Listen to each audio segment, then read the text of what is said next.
pads are a footballer's best friend, even if players like Jack Grealish do wear such small ones you can barely even see them.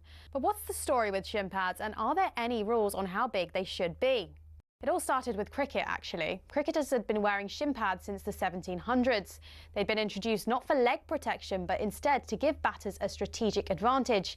The idea was that batters could put their leg pads in front of the wicket if they missed the ball, preventing them from being bowled out. Obviously, that all changed when the LBW rule came in, but that was the theory behind them.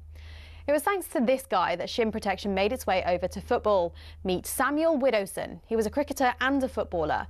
He played for Nottingham Forest back in the late 1800s, and he wanted a way to protect his legs from nasty tackles.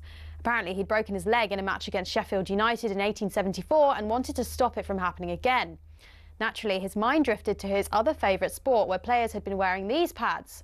Story goes, Widdowson cut up his cricket pads, sewed them into his socks and popped them on before taking to the footy pitch. Ta-da! Shin pads.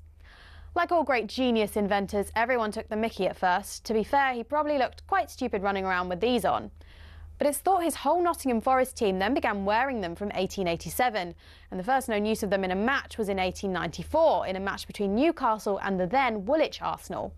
Eventually, FIFA clocked on that this protection was pretty important for footballers. Multiple studies have shown wearing shin pads clearly reduces the risk of players getting lower leg injuries. And so in 1990, basically 100 years after Widdowson first put them on, shin pads were made compulsory. It became a part of Law 4 of IFAB. That's the body responsible for setting the laws of the game internationally. But the law doesn't actually specify anything about measurements of shin pads. It just says pads must be made of a suitable material and be of an appropriate size to provide reasonable protection. It's really vague, and players can get away with a lot. A lot of grassroots clubs are choosing to ban micro shin pads for obvious reasons, though, especially after a 15-year-old player from Penistone Church broke his leg while wearing them. Still no change from IFAB, though. That's why Grealish and co can still get away with these ones, which are no bigger than a credit card and which seem to offer little to no protection whatsoever.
Good afternoon, you're listening to The Institution. That is Hawksby and Jacobs on talkSPORT. Max in for Paul and Charlie Baker, just doing a normal Tuesday. A normal Tuesday, and I don't think this partnership will work, Max. In many ways, I'm hoping it doesn't. Coming up today, we'll discuss the crisis at Newcastle after Alexander Isak says he's never going to play for them again.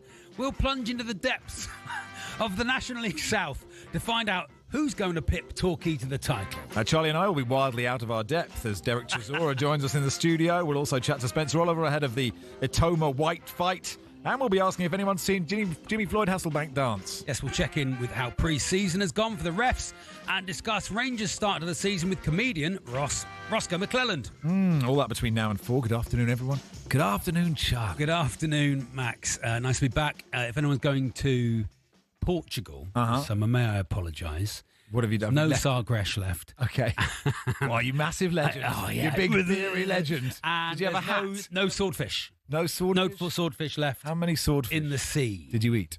I reckon I ate the total of one swordfish because It's a hefty they're dinner. quite big, aren't they? Quite big, the swordfish. Yeah. But I ate quite a lot of the steaks. The insight people come for is Exactly. swordfish is big. That's it, Paul Whitehouse, Bob Mortimer, absolutely.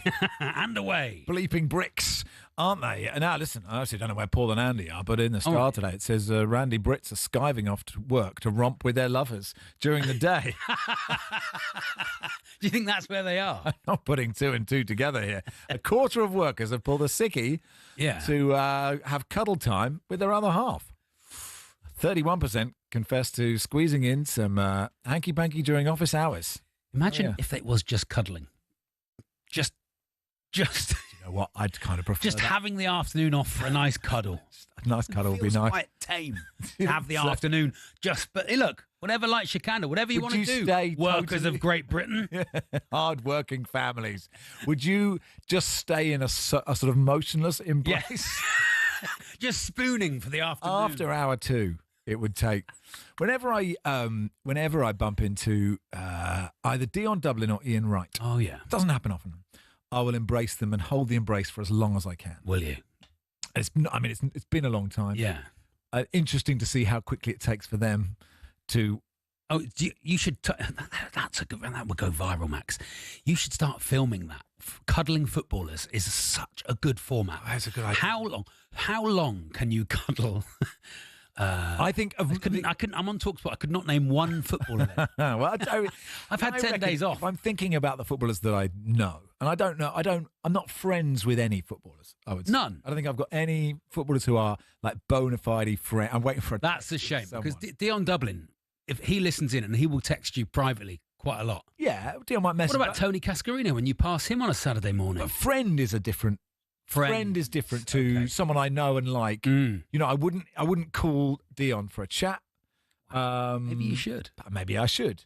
But I would say of all the footballers that I know, to the level that I know them, Yeah. right, nothing above very close acquaintance, I reckon Ginola would hold the hug the longest. You'd hold it. I think he might even go in for the hug. Wow. I'm not saying that he loves me more. I think he might play the field like that with, with co-hosts. I've got a name for your show. Okay, about hugging footballers. yeah. It's called Holding Midfielders. Really?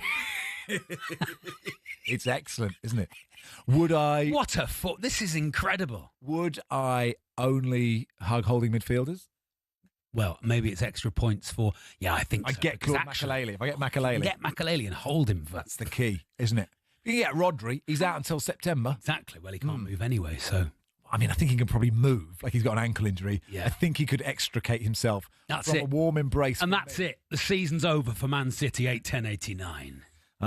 Okay. Well, I'm just. Holding midfielders. We're pitching it. If anyone wants to come in, If you the longest you've hugged a footballer, that's nice. Yeah, we'll take that. 8-10-89. We did have a couple of ideas. we did. Jimmy Floyd Hasselbank is in Strictly. Yeah. I didn't say that wrong. Close. No, it wasn't. There was a hard B. There was a hard B, everybody. That's a whole other format.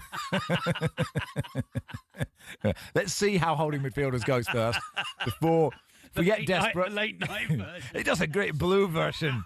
If he needs to, he does a great blue version.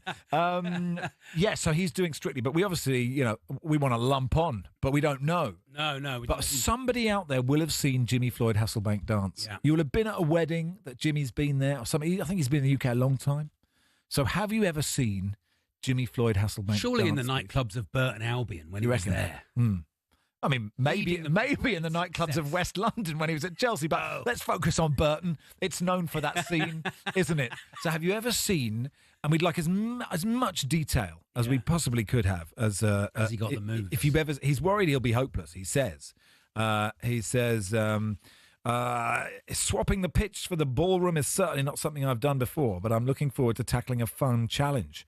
Bring on a new type of footwork with hopefully no own goals. Someone has written for him there, I presume. But if you have seen Jimmy dance, we'd love to get the inside track, because I think a lot of these shows, they have, in the know people who are telling you, they know exactly where they've got the whereabouts exactly of Alexander Isak and, where he is currently. But we want to be in the know on the Hasselbank jive. So if you could, Hasselbank Giants. yeah, or his cha-cha-cha. And also David Ornstein has said today that Isak will never play for Newcastle again. Never again. We'd like to know, who will you never play for again? Yeah. 81089. Who will you never play for? And give us the backstory. Ever again, and the full backstory. Give us the backstory, please. 81089 at Max Rushden at Baker's tweet. Jeremy says, surely Nader Manuha would be considered a friend you would hug for longer than 45 seconds. I think Naden would do a 20-seconder, I reckon, for me. Mark says, the idiots. Brilliant. Callie says, where's that game day music? Can someone tell me what day it is? Saturday. Go get it. Saturday morning. It is it's a Tuesday, isn't it? Yeah, no go get it. It's on Tuesday. That's all. They're all the things we need. That's asking a lot of the audience. It is quite hot, isn't it? It's hot for the audience today. It's too hot for them, isn't it? Especially if they're at home cuddling. Yeah, you're having a stationary embrace with your partner for 3 hours. Yes, I hope you got some aircon for it. I've seen Jimmy Floyd Hasselbank dance when he played for Cardiff City in RSVP nightclub. RSVP, it's a good nightclub, isn't it? It's a very Respondez-vous, s'il vous plaît. It's a very polite nightclub, isn't it? Could you tell us if you're coming? I'm quite interested. It's 2 for 1 Blue Wickets on Thursday night. Could you RSVP? By Tuesday at midday. No, it's when you're in the club and you're like, you look lovely. Here's my number. Please RSVP. Yeah, you know, I like it. Okay. Okay, there we go. 81089 yes. at Max Rushden. 03717 223344 if you have a really brilliant story, but it better be good. We will begin the show by talking to Mickey Quinn. So many goals. To talk about the Alexander Isak situation and the crisis klaxon at Newcastle United.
to Isaac, boos a second goal. This is not about your individual move to Liverpool. You know, Alex is such a popular player in the dressing room and such a pivotal player on the pitch that any disruption around a player of that calibre is always going to affect the group. As you know from me, and I think every manager works like this, you never talk about players that are not yours. The problem with Isaac is he's handled it so badly. He couldn't have handled it any worse. His agents and his advisors have said to him, look, throw down the tools. Let's say Newcastle say, we're not even going to give you or extend your contract. We're not going to do any of these things. You're staying here because you signed this deal. I honestly think eventually... The player will do as he's told. Paul says, never ever will I play for Burton Pidsey again. As a junior soldier and midfield dynamo, I was dropped in 1984 for buying the rival team after the game a pint. Wow. He will never play for them Never again. play for them again. Don't blame you, Paul. Yeah, this is some feedback. It's not great for me. Okay. Gibbo in Chatterton, Oldham. Yeah. Hello, Gibbo. What does Gibbo want? There's only one decent programme on talkSPORT. It's not great for anyone. Sorry to the rest of the presenters. And it's Hawksby and Jacobs. And if they're not on, you might as well listen to Paint Dry. Not even watch it. Listen to it. I'd love to do that. Gibbo, never mind. good afternoon to you. Never mind, watch it dry. Max Rushden. Oh dear. He says, Gibbo, this show is dedicated to you, Gibbo in Chatterton. You'll never play for Hawksby and Jacobs ever again. Never play for us again. As yet, no one's seen Jimmy Floyd Hasselbank dance. Anyway, let's hear a great classic clip, shall we? William's in Tyneside. Hi, William. You're on talkSPORT. Hello. Hello, William. Happy New Year to you. Hiya. What's your point, mate? There's 2 points I'd like to make about Mickey. Mm-hmm. He played for Newcastle United, quite a few years ago. Yeah. And I didn't realise how good he was. Oh, you're missing him. You're missing him clearly, based on what you got now. God, he scored so many goals. So many goals. All right, Quinny, how are you, pal? Hello, Quinny. Okay. Scored so many goals. So many goals. Hey, Quinny, you'd never say, I'm never playing for Newcastle again. If Eddie called you now, you'd get your boots on, wouldn't you? I'd walk straight up that A1, mate. Yeah. I would. I'm devastated for Newcastle United. I was up there Saturday for the Atletico Madrid game, and the feeling is just sheer disappointment that their star man is not going to start the season. This new exciting Premier League, it should have been for Newcastle United. Champions League football, won the trophy last year. Hee-ha.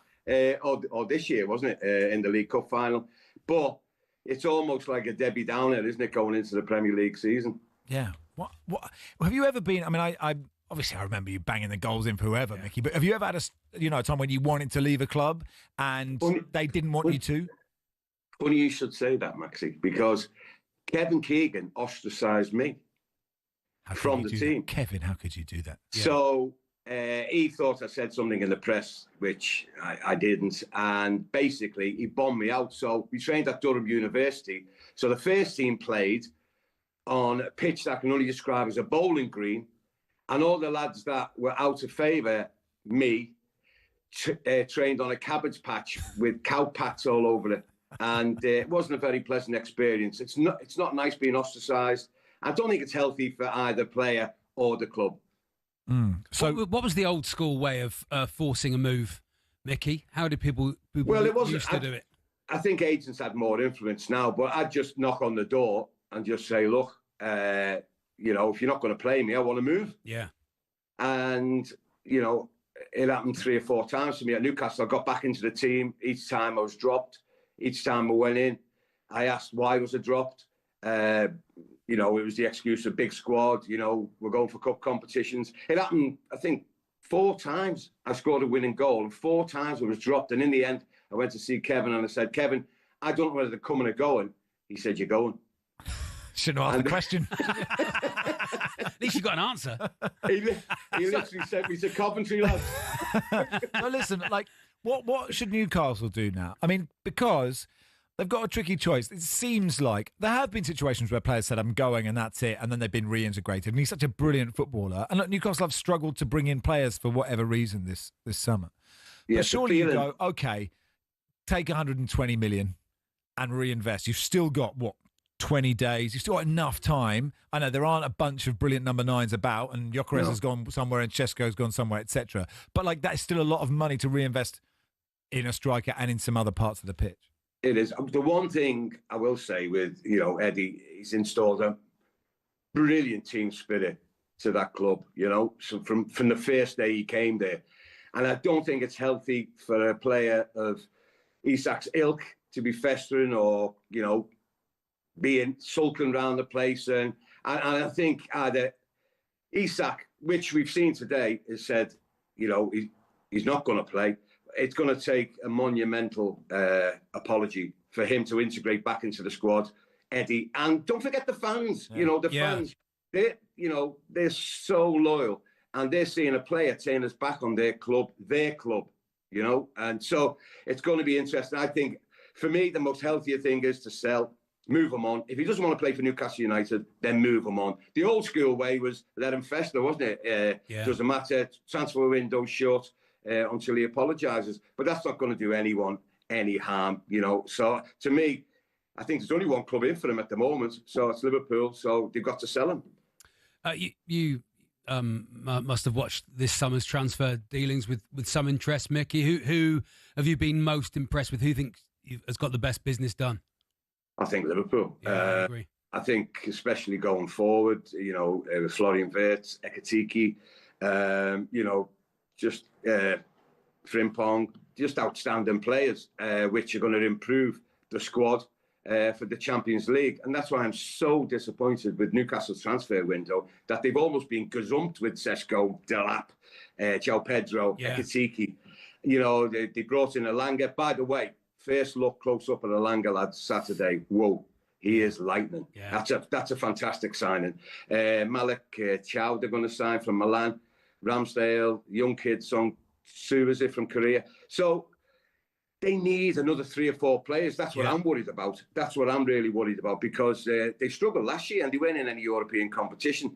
I'm hoping Isak, deep down, I'm hoping Isak can turn it around. But let me tell you now, the fans will not have anybody who turns their back on their club. And already, I know a mate of mine, Mark Edmondson, he has the Newcastle United shops up there, and they've lowered the stock and the shirts. Oh, yeah. The prices are dropping rapidly on Isak's shirts. It's a good point, actually. Could you, if they signed Gregor Raziak, you could kind of piece it together. You could change the letters Too around. Many I's and K's. Hang on, Mickey, you're a red though, aren't you? So surely you want Isak to go, don't you? No. Listen, it's a hard one for me, because Liverpool are going to get a fantastic player if he does. But at the end of last season, when Newcastle getting Champions League spots, I thought they would keep all their best players. And I want them to keep all their best players, because they need to build and build and build as genuine title contenders. So, look, they beat Liverpool in the League Cup final last season, which I was happy about. But Liverpool won the Premier League, which I was happy about as well. Yeah, had a decent year. I guess that there is a danger, and you could argue talkSPORT is sometimes guilty of this, of getting so obsessed with transfers that you ignore the fact that a team like Newcastle have a really good manager. Actually, they've still got a great midfield, haven't they? And, they've... defensively, Ramsdale's an interesting signing. I don't know how big an upgrade that is on Pope. They still, Livramento's a brilliant footballer. You mentioned Alanga. They've got Anthony Gordon on the other side. Like, I don't know. Is it as disastrous as it feels? Because Villa haven't signed any players, but it feels quite calm at Villa. But it seems like there's a panic around Newcastle. I was a little bit down before, on the way up to Newcastle. Didn't know what to expect for the game. I thought they might be a bit off. But to be fair, the first 45 minutes, Newcastle United played really, really well against Atletico Madrid. Should have been 2-0 up at half-time. And that gave me a lot of hope.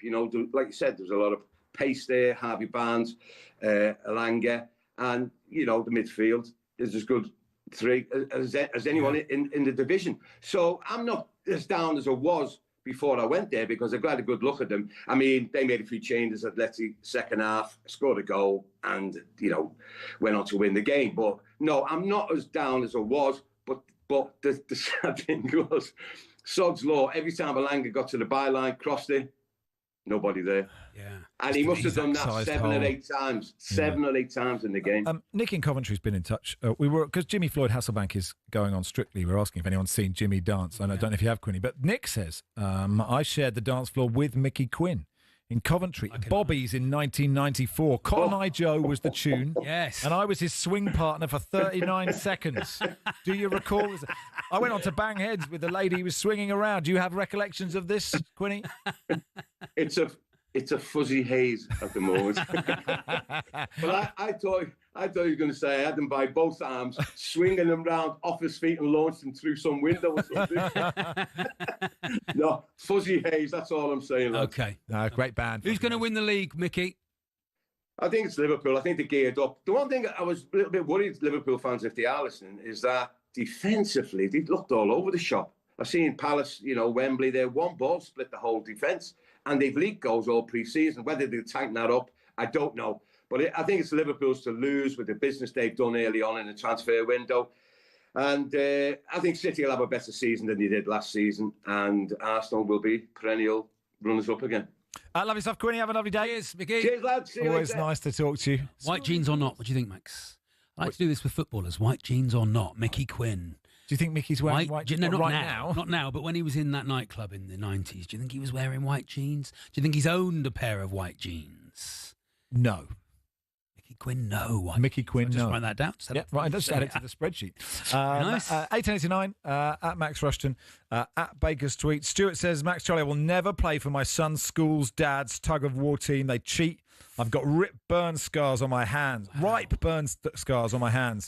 where the weak dads in front of me let go. I've had enough. I'm out, says Stu in Ipswich. Yeah, who will you never play for again? 1889 at Baker's tweet, at Max Rushden. It is Hawksby and Jacobs, Max and Charlie doing the show today. We'll do some National League South. Yes, some Torquay and finally. some Chelmsford FC in just a second.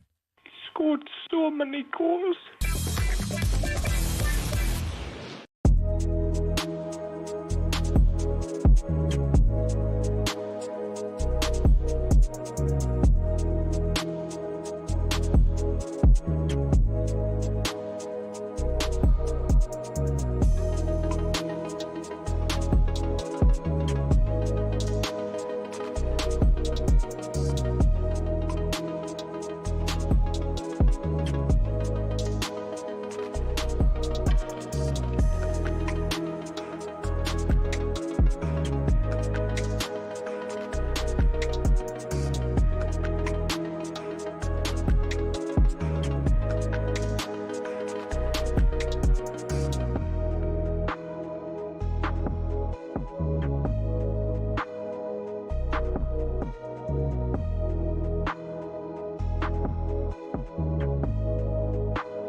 Cricket balls are red, baseballs are white, American footballs are brown, and tennis balls are yellow. We don't even think about it really, but the story behind the tennis ball is actually quite interesting and even involves Sir David Attenborough. I know, here's the tale. Tennis has its roots in 12th century France when people used to make balls from all sorts. Cork, wool, chalk, animal fur and even human hair. Uniformity was found centuries later when people started making balls out of something called vulcanized rubber, invented in the US. But the balls kept on breaking, so a British lawyer, who also loved tennis, suggested they put a flannel covering on the outside, and thus the tennis ball as we know it was born. One problem, it was either white or black. And when the controller of BBC Two, Sir David Attenborough, decided Wimbledon would be shown in colour on the BBC in 1967, no one could actually see the balls on telly. So the International Tennis Federation went away and created a new colour called Optic Yellow, which would show up without the need for a 4K LED display. Not that anyone had that in the 1960s, of course. Since then, all tennis balls have been covered in that material and have their trademark colour for that exact reason. Amateur tennis players and dogs worldwide are forever grateful. You could say the ITF aced it.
Now, Stu up a ladder in Bournemouth has been in touch. Oh, yeah. I'll get to the competition in a second. Lads, why not open the Jimmy Floyd Hasselbank dancing subject to any professional footballer? That's not the point, really, because that way I can tell you that I saw Ted McDougall, circa 1980s, dance in Flicks nightclub in Dartford. Incidentally, the neon signs outside had joined the L and the I together to spell a completely different word. Children are off school and they can spell. And this text just says, Tom Cuddleston, end it there. Thanks so much. The NFL returns to Wembley in October as the Los Angeles Rams take on the Jacksonville Jaguars. And our competition to win VIP tickets is now open, Charlie. That's right. We're giving you the chance to win 6 seats in a private box at Wembley Stadium with full hospitality, plus $5,000 spending money. Here's how to enter. 18 plus? Or is this someone else saying it? Or is this No, it's you. Okay, 18 plus. UK, I thought it is someone else saying it because it's not me. Right, so okay. I think it's you saying Right. This is how radio works, isn't it? Yeah, 18 plus UK, excluding Northern Ireland. For a chance to win, text the word cash to 83338. And you're in the draw. Text costs £2 plus one standard network rate message. You must have the bill payer's permission. Or you can enter for free by calling 0330 880 3338. All entries must be received by the 25th of August at 11 p.m, my mum's birthday. That's nice. This is a talkSPORT limited promotion run on talkSPORT, Talk and Virgin Radio UK stations. Full T's and C's at talksport.com. Yeah, rush to the website to read the terms and conditions, of course. Time to do some National League South. Get in. This is, 2 leagues below anything I'm interested in. I'm fully mid-table League 2, but, Last season, the most exciting league in the country. Max, Talk United lost out by 2 goals on promotion. Agony. Absolute agony. But it's a very exciting season again, Max. And we went again, so it started again on Saturday, the National League South. The full National League started. Talk United currently top with a 3-1 win against Enfield Town. Many congratulations. Close to them. Yeah. Chelmsford FC. With a 1-0 win over Horsham. Tiny little Horsham was Chelmsford. Yeah, we can talk to their owner now, Spencer Gore. Hey, Spencer, thanks for coming on. Hi guys, how you doing? Yeah, good, thank you. Is that good 3 points against Horsham? Great to start. All 3 points are good 3 points. It was always the first game is always the pressure one, isn't it? You just want to get them under the belt. Yeah, I mean, you've got the headlines because you're sort of you're pumping some money. You're sort of like are you the money bags of the National League South? Does everyone else hate you, Spencer? I think we appear to be the money bags because we went full time from being part time, so we've had to sign 18 new players. So it looks like, we've just gone out and bought loads of players, which we have, but it's because we needed 18 players. We got 2 players from last season. Yes, so, 2 is not enough. I'm not an expert, but 2 doesn't feel enough. Right. When it's Saturday, Tuesday, pitching Saturday, for the Tuesday, manager's job there. Exactly, I see. Yeah, I think we need more than 2, Mr. Owner. They were a good 2, to be fair. You've signed Tom Lapsley, haven't you? Who is we have signed Tom? Torquay, bit of a Torquay legend. Absolutely, Mr. 100%. Brilliant player. I think he'll be absolutely excellent for you. Chelmsford for Torquay is an absolute graveyard of results. Be an absolute nightmare, and you do make it hard to go there and hard to play against, and that's exactly what you want in the NLS. Yeah, definitely. And we had a great result down at your place last year. It was, we were 2-0 down in about 20 minutes, I think. And I was like, Christ, what have I come all the way down 3-2 in the last minute by any chance, Spencer? No, it was 2-2 in the end. Oh, great. It was 2-2, but it was a good comeback after 2-0 down. So I was sat next to Neil Warnock chatting away to him, which was good fun. Oh, I bet he was thrilled. He was over the moon, as you can imagine. What inspired you to get involved with the club? You bought it, about a year and a half ago, is that right? Literally almost a year ago to the week, yeah. Right. So I grew up locally. It's my local team. I grew up a couple of miles from the ground. I got involved. I used to go and watch them, but I got involved sort of off the pitch, let's say, in 2007 when I set my first business up, and have just sort of tried to gradually get in there and tried to buy it about 5 years ago. It didn't happen. And then I got a text off the old chairman in May last year saying, I'm retiring, do you want to take it over? And I just set up a business in America, just set up a business in the Netherlands. So it was awful timing, but you don't really say no to an opportunity like that. No, and is running a football club what you expected it would be? I don't really know what I expected it to be. It's really, I'm an all or nothing person anyway, so it's very time consuming. I'm there every day of the week pretty much these days. And having gone from part-time to full-time, it's been, a big challenge for the club in terms of we just didn't know how to do that, how we were doing it. So we're learning all the time. It's pretty similar to any other business. I think everyone tells you how different it is. The biggest difference by far is obviously the fact that whatever decision you make, you've got a few thousand people telling you you're wrong or right. Yeah. Whereas in your other businesses, you don't have that. But they will tell you as well. And what's happened at Torquay with the new owners is that I've spoken to the chairman and he said we're not a football team anymore. We've become a cause for the town, which is something that Chelmsford, I'm sure, you'll try and achieve that as well at Chelmsford, because that's the beauty of National League South and non-league football, is that the access for fans is tremendous. They can be so involved in the team and in the club. It's brilliant. Without the fans, the club doesn't exist. Not just from coming to support us, but the amount of volunteers that we have, that we just couldn't physically run the club without them. And we've gone from some owners that openly said they didn't like football to us really trying to build a community club. And this our first game last year, we had 600 fans turn up.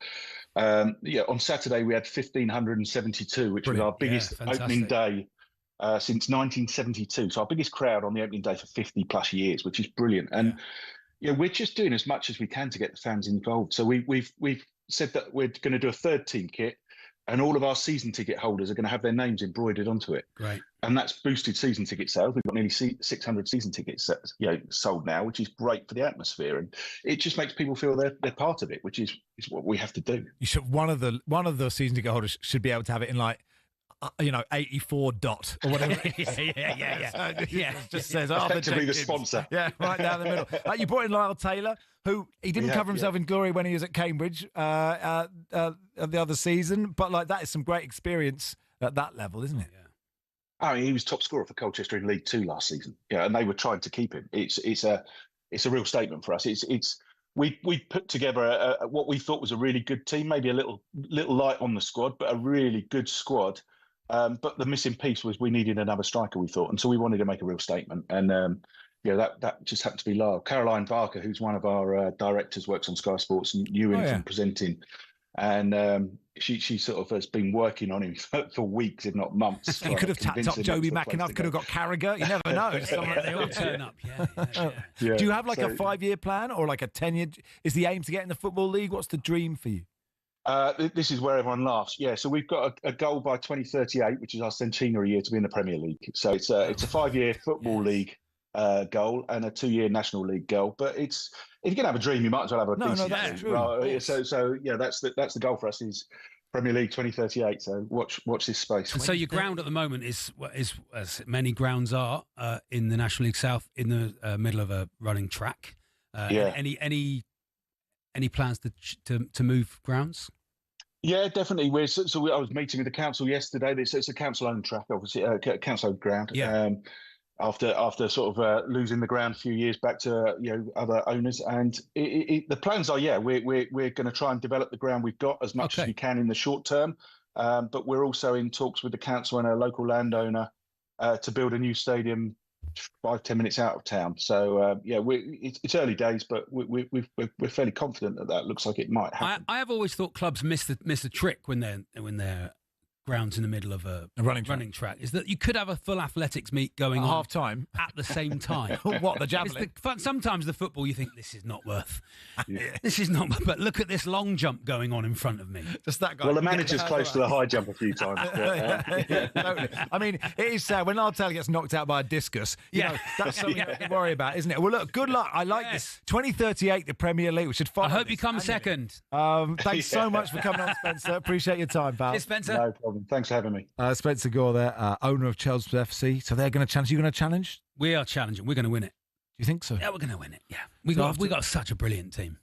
We've got such a brilliant squad. After the first game of the season, and we scored. We won 1-0. You won, didn't you? Yeah. I can't remember who we beat. We beat Cheltenham. This is Cambridge United, of course. And I was like, we're flying here. And then we lost to Swindon. Yeah. Although no, Swindon away. Ian Holloway's Swindon. Of course, lovely. Newly revitalised. Yeah. Quite often he listens to talkSPORT while metal detecting. I mean, I presume he might still be at the counting ground, but if not, if you are, no one says artifact better than Ian Holloway. What are we doing next? Hi, I'm Simon Haddock. Says this: I will never play for the Lively Lobster again because I beat the manager at darts after a match, and he dropped me for the last 3 games of the season. I was on holiday in Mallorca. I saw Jimmy Floyd Hasselbank pogoing to the Sex Pistols, he says. I mean, I don't know. Any of this true? I don't know if any of that is true. When you read those, you think, I've read through it. I don't think anything's in the Urban Dictionary. It might be. I might have said something wrong. But anyway, it was a vaguely entertaining 10 seconds, I thought. So thanks for that. 8:89 at Max Rushden. And Spencer Oliver will join us. He's out in Saudi for the next big fight between Dillian White and Moses Atoma.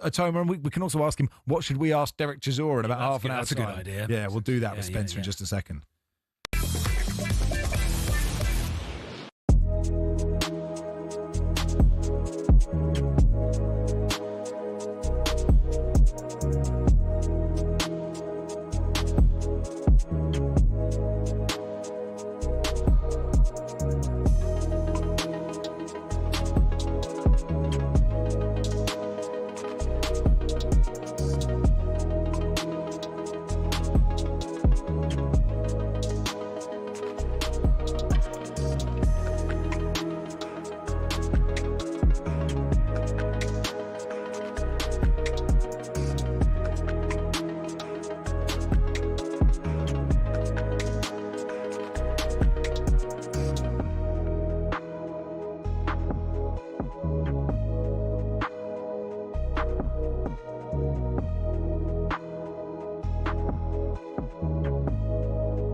Boxing Update on talkSPORT with DAZN, the global home of boxing.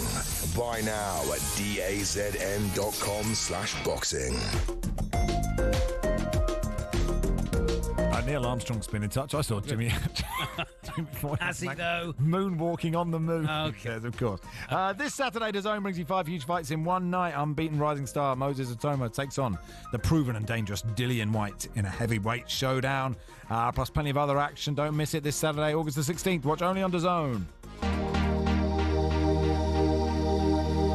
It's the biggest fight of my life and career. Dillian, the body snatcher. Everyone say no break. He is the biggest, hardest fight, the hardest puncher, the quickest puncher, the fastest guy. Atoma is looking for another showreel knockout. Moses Atoma can take him out right now. The strongest guy, the most intelligent, the most patientest boxer. He's a better mover than Mike Tyson, like a bit more fluid. Oodles of natural talent. I even phoned Dylan, like, Dylan, I don't know why you're taking this fight. 2 national titles, 3 European gold medals, and a world title. As a professional, I'm looking to replicate that. Everyone portray him as a superhuman. That's how I'm approaching the fight. I'm fighting Superman. Atoma! Oh, that's it! If he can beat Dillian Whyte, then it's certainly the real deal. Dillian Whyte is victorious! Spencer Oliver, our boxing correspondent. Maybe I've promoted you there, Spencer. I'm not sure. Expert, is out in Riyadh, ready for this fight. How you going, Spencer? Hey, Spencer? Good? Yeah, very well. Boxing correspondent. I like that, guys. Yeah, I'm out here in Riyadh. It's been a great trip so far. We got to catch up with Francis Warren today as well, and he was sort of very complimentary about Dillian Whyte, the shape he's got himself into, and that they've got to keep their eye on this one because there's been so much hype surrounding Moses Atoma, who's unbeaten in 12 fights and got those 10 KOs, and no one's even come close to testing him. But Dillian Whyte, they recognise that Dillian Whyte could be that guy. Dillian Whyte's only ever lost to the very best in the division, so it's an interesting step up in class here for Moses Atoma for sure. And Dillian Whyte looks fantastic. What are Moses Atoma's strengths and what are his weaknesses, Spencer? Well, we've not found any weaknesses yet. Moses Atoma's one of those guys. You look at him, Mike Bagalon, last time out, you saw him take him out in a round, and he's just like he's a southpaw. He's very slick. He's good on his feet, but he's very heavy-handed, dynamic, and very explosive. And I think that's what it is about him. You look at this young man. He's 20 years of age. I've talked about what his strengths are, and you can go on about them all the time. And the only weaknesses that we don't know is, can he go the distance if he gets taken into those penultimate rounds? If he gets a whack on the chin, can he take a shot? Well, they're the obvious questions, and we'll only find out as he progresses and the career moves on. But Dillian Whyte is the guy that could cause those problems. But he is sort of almost double his age. I mean, I don't know how much a difference that makes, but I don't know what age, and I know strength, isn't it? You get a bit stronger as you get older, and then you fall off a cliff, and then you're not stronger anymore. So is Whyte off the cliff? Where is he? I mean, I fell off that cliff decades ago, but where's Dillian Whyte on the age cliff? Well, look, you talk about this age cliff, and athletes now, with the modern science around the sport and the nutrition around the sport, we go, let's weigh it up like this. You've got Alexander Usyk, who just put in a career best performance for me last time out. He's 38 years of age. Dillian Whyte's 37 years of age. Mm-hmm. So you look at that, and he's won his last couple of fights. Yes, he lost to Tyson Fury back in 2022, but he's had some good wins since then. So you go, everyone's sort of going on this, is Dillian Whyte now over the hill past his best? When Dillian Whyte turned pro back in 2011, Moses Atoma was 6 years of age. When Dillian Whyte boxed Anthony Joshua in that memorable fight at the O2 in 2015, I think Moses Atoma was 10 years of age. So weigh that up, put that into context. It's absolutely crazy, but I think that Dillian Whyte has been written off a lot here. I think we've all been guilty about that because we're caught up on the hype train of Moses Atoma. And Dillian Whyte, who I interviewed yesterday, actually, that's on the talkSPORT Boxing YouTube channel, was very emotional. And I think that's got his back up. And some fighters feed off that. Dillian Whyte is in phenomenal shape. He's got a set of abs there. I've not seen that in his professional career so far. So this could be a very interesting, very lively fight. Dillian White should have taken the fight when Atoma was 6. He'd have definitely won, wouldn't he? I don't know if that's allowed, but Charlie. Who does this open the? If Atoma wins on Saturday, who does this open the door for? I mean, are we talking Lawrence Okoli next? Are we talking Joseph Parker next? How long before he gets a shot at the Worlds? Right, this is a great question, and I'm glad you've asked me. Goodness Actually, for that. so It wasn't Moses even written Atoma down. is currently ranked. No, but that was smart, and it was a great question. Moses Atoma is currently ranked number 1 by the WBO. Obviously, Alexander Usyk is the undisputed champion, but that WBO title looks like it's going to be relinquished very, very soon. Number 2 in the WBO is Filip Hrgović. So we got number 1, number 2, and Joseph Parker is the interim champion. So if that title becomes vacant, you go the winner of this fight, and we've got Filip Hrgović boxing on this card as well against David Adelaide. So there's a lot up for grabs there as well. So the winner of both of these fights could effectively be boxing for the WBO world title next. That's where we're at if Joseph Parker decides to take another route, because I know he's highly ranked with the WBC as well. You know, is that a route that he decides to take? There's loads of fights going on at the moment. You know, rumours with Anthony Joshua. Will he go down that Jake Paul route, or will it be Tony Yoka, the other Olympic gold medalist in 2016? His name's floating around there as well now. So lots of moving parts here, but I think we get the winner of this one, Moses Atoma and Dillian White, versus the winner of David Adelaide versus Filip Hrgović for the WBO title. That's what I think we get. There are a lot of boxes in there. That was like a cabbie explaining how to get to the Barbican, wasn't it? And who wins that? Who wins that one, Spencer? Yes. Well, listen, it's a great... Look, if Moses Atoma comes through this one against Dillian White, who's a proven world-class performer, you go Moses Atoma versus, let's say, Hrgović wins it because he's going in the favourite. Moses Atoma wins. You go Moses Atoma versus David Adelaide. If Adelaide beats Hrgović, then we've got a good fight. We can have an all-British fight for the vacant WBO World Heavyweight title. What I'm saying is there's so many moving parts at the moment and so many big fights to be made. You know, these are the sort of fights that we're looking at now as the jigsaw. We're starting to piece it all together. I think the back end of this year is going to be absolutely insane for heavyweight boxing and British heavyweight boxing as well. Good stuff, Spencer. Thanks for coming on, Spence. my friend. Yeah, thanks, guys. The talkSPORT Boxing YouTube channel has now surpassed 250,000 subscribers. The latest milestone comes ahead of Moses Atoma versus Dillian White ringside. Watch along next weekend. This weekend. Next weekend? This week. Feels like it must be this weekend now, doesn't it? I think so. We're talking about it. Obviously, I couldn't knock any of them out. I didn't bring that in with Spencer, but we know that the winner of Atoma and White will have to face me. And that's the end game. It's the end game for boxing. I could have them all. Head over to talkSPORT Boxing YouTube channel right now. Hit subscribe so you don't miss any of our exclusive content. It is Max Rush and Charlie Baker here on talkSPORT.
Tyson Fury, Floyd Mayweather, Canelo Alvarez. Just hearing these names makes you think money and the hundreds of millions of dollars, pounds or Saudi riyals in boxing. But that's at the top. At the bottom, it isn't quite the same. Even for those on the rise, there's not an awful lot of cash in the boxing world. And if you're just starting out, well, it can be a very costly exercise indeed. But don't take my word for it. Here's the former European champion, talkSPORT's Spencer Oliver. You're turning professional and you're boxing, let's say, York Hall on a non-televised fight. You have to sell tickets to earn any money, but you have to cover the wages of your opponent as well. So if you don't have the ability to be able to sell enough tickets, you effectively have to pay to fight. A far cry then from Jake Paul facing Mike Tyson in 2024, when the purse was reported to be around £48 million. But the vast amounts of cash lining the top dog's pockets isn't the norm in a typical fight. Let's say you're lucky and you get between 5 and 10 grand. You're going to get 10 grand max for that. 10% goes to the trainer, 25% goes to the manager. Then we've got the tax man to pay as well. So we're cutting that money in at least half. So now you've got 5 grand for a 10-week camp. So you're talking about a guy here earning, he might be clearing 500 quid a week. How do you support a family on that? So boxers chase the dream. And, you know, there's probably 2% of them that actually make it. So say you do make it and you start to rise up the ranks. Strikers Boxing, a training academy, says the mid-tier fighters can earn more, somewhere between £10,000 and £50,000 a fight, depending on record, profile, opponent and popularity of weight class. It's only at the top level does the real cash start flowing in, with the top-tier professionals, i.e. those going for titles, earning 6 figures a fight. Something else you'll have heard of is the terms prize fighter or journeyman. A prize fighter is, as it sounds, someone who picks up fights where they can and gets a nice big check if they win. Journeymen are the fighters who take on up-and-comers, effectively used for experience in the ring. Even if they're going up against the real prospects, a young Anthony Joshua, for example, these guys will be lucky to earn more than 10 grand. So the average boxer isn't as rich as you'd think.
Welcome everybody. It is talkSPORT. Max Rushden and Charlie Baker with you until 4. Very pleased to welcome to the studio the actor Colin McFarlane, prostate cancer ambassador as well, big Lincoln City fan. They changed that Sinsel Bank, Colin. They've got that one stand in the middle that they sort of built it really high, but not quite wide enough. I know. I don't know. Why don't they just, if they squashed it down from the top, it would go from the corner flag to the corner flag. They're working on it. Okay. Clive Nates he's a good man. He's doing a good job. He's just sent a letter out to all the Lincoln City fans actually for plans for the new season. But they've got ambitious plans ahead. Who's the gaffer now? I don't know, because you're asking me questions that I'm in prostate cancer mode. No, of course. Let me take you out of I'll get you back into Lincoln City mode in a second. Let's talk about prostate cancer, arguably more important than Lincoln City. But look, you had a diagnosis in 2023. How are you? No, technically December 2022. 2022. How is everything? I'm pretty good. They have this thing called active surveillance. So here's a weird thing. So when you say to people, I was diagnosed with prostate cancer, the only word they ever hear is cancer. Mm-hmm. So even though you say to them, before I tell you this, I'm absolutely fine. I'm not having treatment, but I got diagnosed with prostate cancer. People then go, so are you having chemo or radiotherapy? And you go, no, I'm not having treatment. So it's really funny about how that word just paralyzes people's minds. But so essentially what happens with active surveillance, which most people won't know about, is that you have something called a PSA blood test, which I've spoken about on this show many times. When you have that as a routine test once a year, if you've not been diagnosed, that's what men over 50 should have. If you're white, if you're black, over 45. So you should have that every year, but a lot of GPs don't know about that. That's another thing we'll get to. But basically, when you're on active surveillance, you have that every 3 months. Right. So I have a blood test every 3 months, and then I have an MRI once a year. And if your blood test reading goes up, so most men, you need to be under 3 or 3.5. So if your number, so a lot of men will say to me, oh, I've had a PSA blood test, and I'm all good, and I'm going, great, what's your number? And they go, I don't know. And I said, well, then you don't really know what's going on. You need to know the number, because if the number starts going up, that's when it's a concern. Doesn't mean you've got cancer. It just means there could be an infection. Right. There could be an enlarged prostate, or you could have cancer. So you don't know which. And can I ask, like, every 3 months, is that a nerve? I mean, I have, friends who've been through, different cancers and, people react in very different ways. But as you lead up to that scan each 3 months or that blood test, is that a nervous time for you, or has it become sort of normality? For me, I was just having this conversation saying that I never get nervous about it, but I do know men that do. And I think if you don't understand the illness, I think in a way, because I'm campaigning about it, I get to meet a lot of specialists and they explain it to me. So one of the things that men have to understand is that prostate cancer, thankfully, is one of the slowest moving cancers.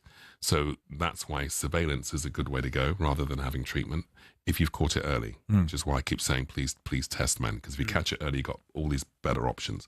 Sadly, if you don't catch it early and you do have to have chemo or radiotherapy, then unfortunately, they often lead to erectile dysfunction or incontinence. Not definitely, but it's a likelihood. And therefore, you've got lifestyle issues. So you're going to live and you've got rid of the cancer, but now you've got lifestyle issues. So my brother's actually a great example, because my brothers had not heard about, they didn't know it was double the risk for black men. A lot of people still don't. And they'd never had a test. They're older than me. Both went to the school that we've just discovered we went to, the Perth School in Cambridge. So we all went to the same school. Very bright young men. You'd think they knew about prostate cancer, knew nothing about it. And when I was being tested, I hadn't been diagnosed at this point. I just knew an actor had told me to get tested, so I was being tested once a year. And I randomly said to my brothers one day, have you tested for prostate cancer? They went, what? I said, it's double risk if you're black. And they went, no.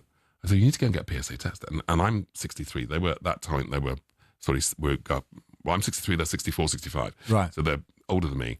Anyway, basically, my middle brother told him, and he got diagnosed in the March 6 months before I did.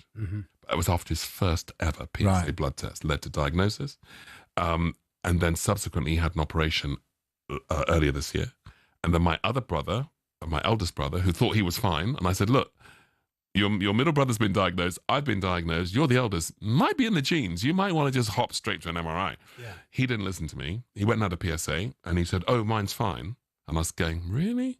And then he had another one about 3 or 4 months later, and it wasn't fine. So they've now both subsequently had operations, but they were going to have the robot, as they call it, when they remove it. And I said, don't do that, because it may lead to issues. There is something called focal therapy, which is less invasive. If you have that, you are less likely to have erectile dysfunction and incontinence. And if you caught it early enough, you should be able to have that. So I then put them onto someone called Professor Ahmed, who's amazing. And they've both since had that operation, and they've both since made full recovery. And I guess the difficult thing for most people listening is that, they don't have access to all these experts, right? And you just do whatever the first doctor tells you. And I go and have a blood test once a year. And I guess, I don't know if you feel the same, Charlie, because I talk about this on the radio a lot, and we talk about how men don't talk about their problems. I feel like, God, I'd be an idiot, because I'm talking about it all the time, going, men don't talk about these things. But even then, I put it to, I just go, I'll do it next month and next month, because I think, life gets in the way, whether you're a man or a woman. But men are bad at this stuff. Awful, which is why I often say as well, I know obviously it's mostly men listening to this show, but there will be some women listening as well. And the women have a job to do, because men don't go to the doctors. And they run away from fear. And so one of the things I often say when I give talks about it, which always works with men, was that you go, if you're a man, so if you're listening to me now, men out there, if you have a daughter and I have to give you the stats on this because otherwise prostate cancer tell me off getting everyone panicking. Okay, the quick message is this: if you have a daughter and you have prostate cancer, she could be at increased risk of breast and ovarian cancer. But let me give you another stats behind that. It's actually 1 in 12 men who inherit prostate cancer and have a daughter. Right. She may be at risk of breast and ovarian cancer. So that works out at about 5% of men. But you don't know if you're in that 5%. So what I say to men is, you may not care about your own health, but I'm sure you care about your children's, probably more than your own. So if you have a daughter, be good to her.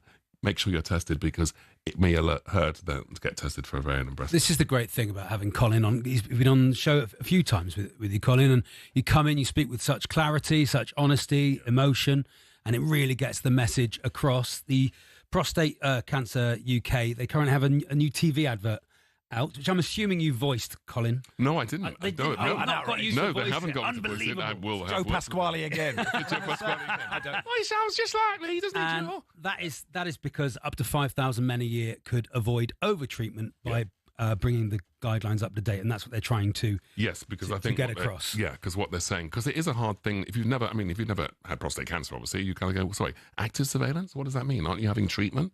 Now there is a big difference between. I think there's two things. The NICE guidelines, I'm being told, are outdated. They ended in 2021, so there's a discrepancy. It's a bit of a postcode lottery depending on which hospital you go to. Right. Some of them will advise you just straight away. You've got two options. You're going to have chemo or radiotherapy. That's it. They won't say to you that actually you can have active surveillance and we'll just monitor you and you don't have to have those treatments. They also don't tell you about focal therapy, which is the one that's less invasive. So these are things that we have to educate the doctors on as well as the public. And obviously as a man, if they say to you, you've got prostate cancer, your first thing is, I got cancer. Shit. Yeah. And you just panic. And then they say to you, you need to go away and decide which of these treatments to have. Well, the men are not doctors, so they haven't got a clue. So they're going, what? And then often their partners will say to them, well, just get the cancer out, just have the operation, which is what my brother's wife said to him. And I said, no, it's not as simple as that. Instinctively, you'd think that, right? Right. And you go, well, it's not as simple as that. You've got other options. If it's caught early and you're stage 2, which is what I am, then you can have this blood test every 3 months, MRI once a year, and monitor it. And it may then be that you need never have an operation, or if you can put it off for 10 years, in which point you might be in your 70s and you might be less concerned about the erectile dysfunction. These are important decisions because they're, when you have these treatments, and if you're married, and so I've met men who were, in their late 40s, early 50s, and still want to have an active sex life, and suddenly they can't. There is an increasing number of very influential people online who kind of eschew medical science and just say, oh, look, you've got cancer, you can go outside, and just drink some lettuce and you'll be fine. And I mean, I find it like it's sort of borderline actually offensive, actually, that kind of, very unqualified people. Given your experience, and you say, obviously, you need to do your own stuff as well. When you get this diagnosis, there are different treatments you can have. But to listen to medics is so key in all of this. Yeah, you've got two. The specialists are better than, sadly, some GPs are obviously good. I don't want to be horrible to all GPs, but they are general practitioners for a reason. They're not specialists. So they often, I will meet, and you've had it on this show, and I'm sure you'll get people ringing in, that I'll say, go and get a PSA blood test. They'll go to their GP, and the GP goes, there's nothing wrong with you. You've got no pain. You've got no symptoms. You don't need one. And I have to keep repeating to people, I have no pain. I have no symptoms, but I do have prostate cancer. So you don't wait for that. If you wait for that, that means it's spread. Now, the good news for men in this country is that in America, interestingly, they don't really do active surveillance. So if I had this diagnosis in the States, I'd have to have an operation. Right. And then, as I say, that could mean you're now being overtreated, and now you've got lifestyle issues that you didn't need to have because it's so early and it moves so slowly. The only thing to be aware of is if you have, this is a lot of information for the men, but if you have something called the BRCA gene, which you can be tested for, I've been tested for, thankfully I haven't got it. It's actually prevalent in the Ashkenazi Jews. They have it in their culture, which is kind of bizarre, and not great because it's aggressive. So if you have the BRCA gene, it means your cancer is more aggressive. So if you were, for example, caught early, stage 2, but you've discovered to have the BRCA gene, they'd have to monitor you more closely. So things like that you need to know about. And the other big tip I want to give men out there is that whether you've got cancer or not, and again, I didn't know this before, talking to all these specialists, once you get over the age of 50, cancer or not, every man will have some issue with their prostate. Whether it's an enlarged prostate, whether it's, you will just have some issue with it. So for your prostate health, and I don't know why we don't have public information programs about this, but talkSPORT are doing it. This is what we're doing. Is that basically, if you want to write this down, it's something called saw palmetto, SAWPALMETTO. They're drops. You simply put 20 drops in a little, like a couple of inches of water twice a day. That will improve your prostate health, which means, for example, if men are getting up a lot to go to the loo, that'll stop that happening. So I take that twice a day, and it basically means that I was getting up to go to the loo maybe a couple of years ago, and I was thinking, oh, this is a bit annoying. And they can prescribe something called tamsulosin, but that can have side effects.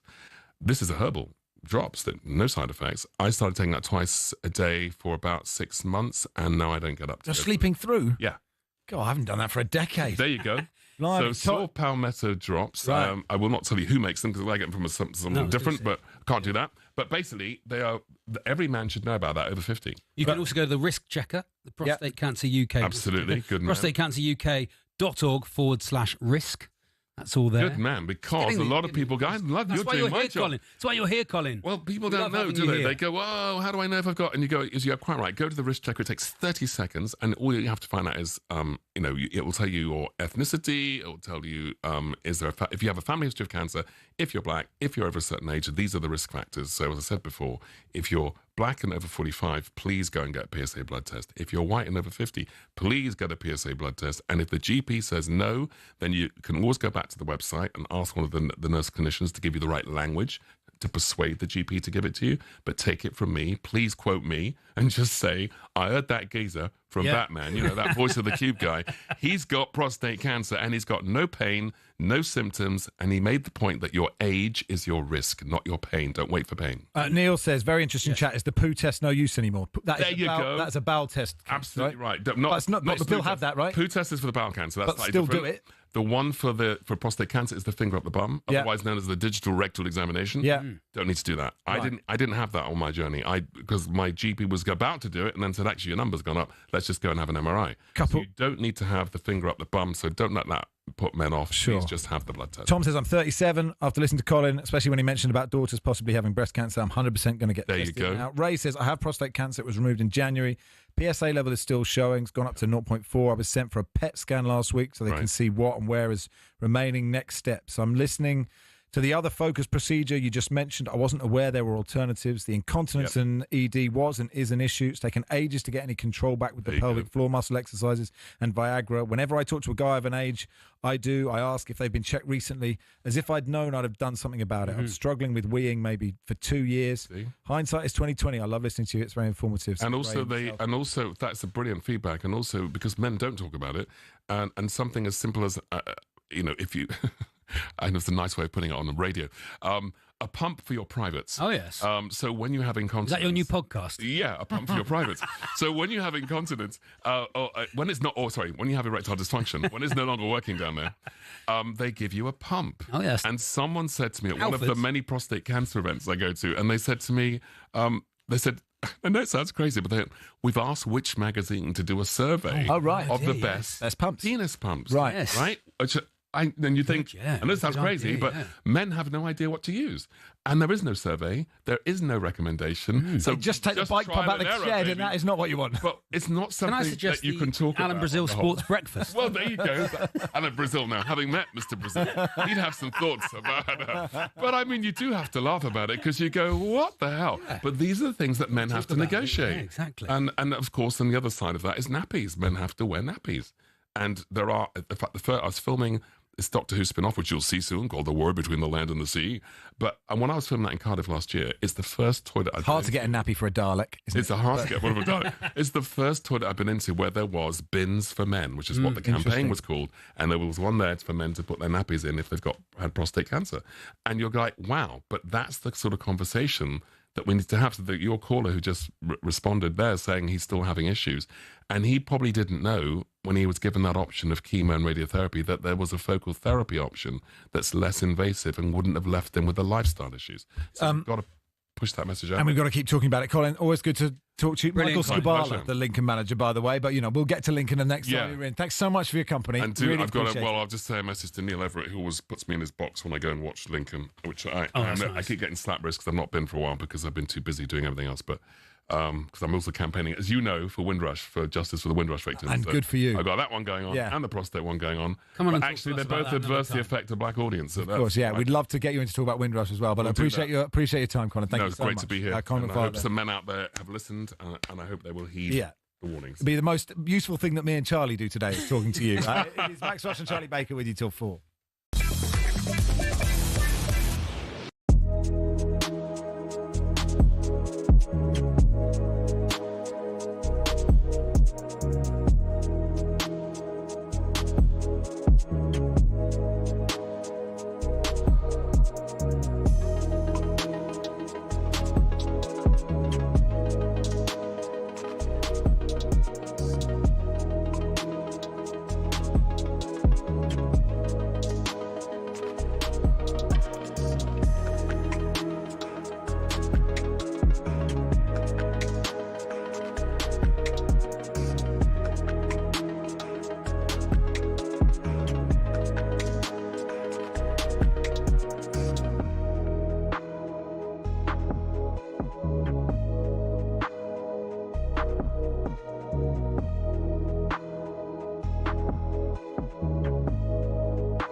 talkSPORT are giving away penis pumps. You're listening to Penis and Pumps. 1 till 4. Yeah, who's who? The NFL returns to Wembley in October as the LA Rams take on the Jacksonville Jaguars. Our competition to win VIP tickets is now open. Yes. That's why we're giving you the chance to win 6 seats in a private box at Wembley Stadium with full hospitality, plus $5,000 spending money Here's how to enter. 18 plus, UK excluding Northern Ireland. For a chance to win, text the word cash to 83338 and you're in the draw. Text costs £2 plus one standard network rate message. You must have the bill payer's permission, or you can enter for free by calling 0330 880 3338. All entries must be received by the 25th of August at 11 p.m. Yes, this is a talkSPORT limited promotion run on talkSPORT Talk and Virgin Radio UK stations. Full T's and C's at talksport.com. Stephen's been in touch to say, lads, can we have a talkSPORT competition that's only available in Northern Ireland so we don't feel left out? Maybe tickets to Cambridge or Torquay, a couple of hot dogs and 20 quid spending. Are you too old for... Are you too young for... Why Don't You, Max? Just turn off your TV set and do something more... Watch the same Why age. Don't You? I'm 46. What are you? 49. Yeah, that's not a generational difference, is it? Wasn't it brilliant when they used to have the... Sort of now and again they'd have an episode from Belfast in Northern Ireland, and you'd hear voices that you'd never heard in your whole life. It was absolutely amazing. The accents on Why Don't You? It was absolutely amazing. The Emma Raducanu story is fun, isn't it? Because on the talkSPORT, I mean, obviously, most of you I mentioned are listening, but we appear to be on television, and then we've got a ticker with things that are happening in the world. You know, Alexander Isak refuses to play for Newcastle. Spurs have noticed that Eberechi Eze is good at football and Savinho is good at football, but they obviously won't end up buying them. And things across the bottom. Cristiano Ronaldo's got engaged. Tell somebody who cares. But I had a bit saying, Emma Raducanu forces baby to be ejected from tennis. So this made it sound slightly more sort of like ejector seat, which I didn't think was, asked to leave, People do get on Emma Raducanu's books. She was playing last night in Cincinnati v Arina Sabalenka, who is the world number 1. She's on her way back. She's currently world number 30, so she doesn't get the ranking points she quite needs to start later in a side of a draw. She's trying her best. She's just changed to a really good coach, to Rafa Nadal's old coach. She played 3 hours of tennis in what looked like 95 degrees.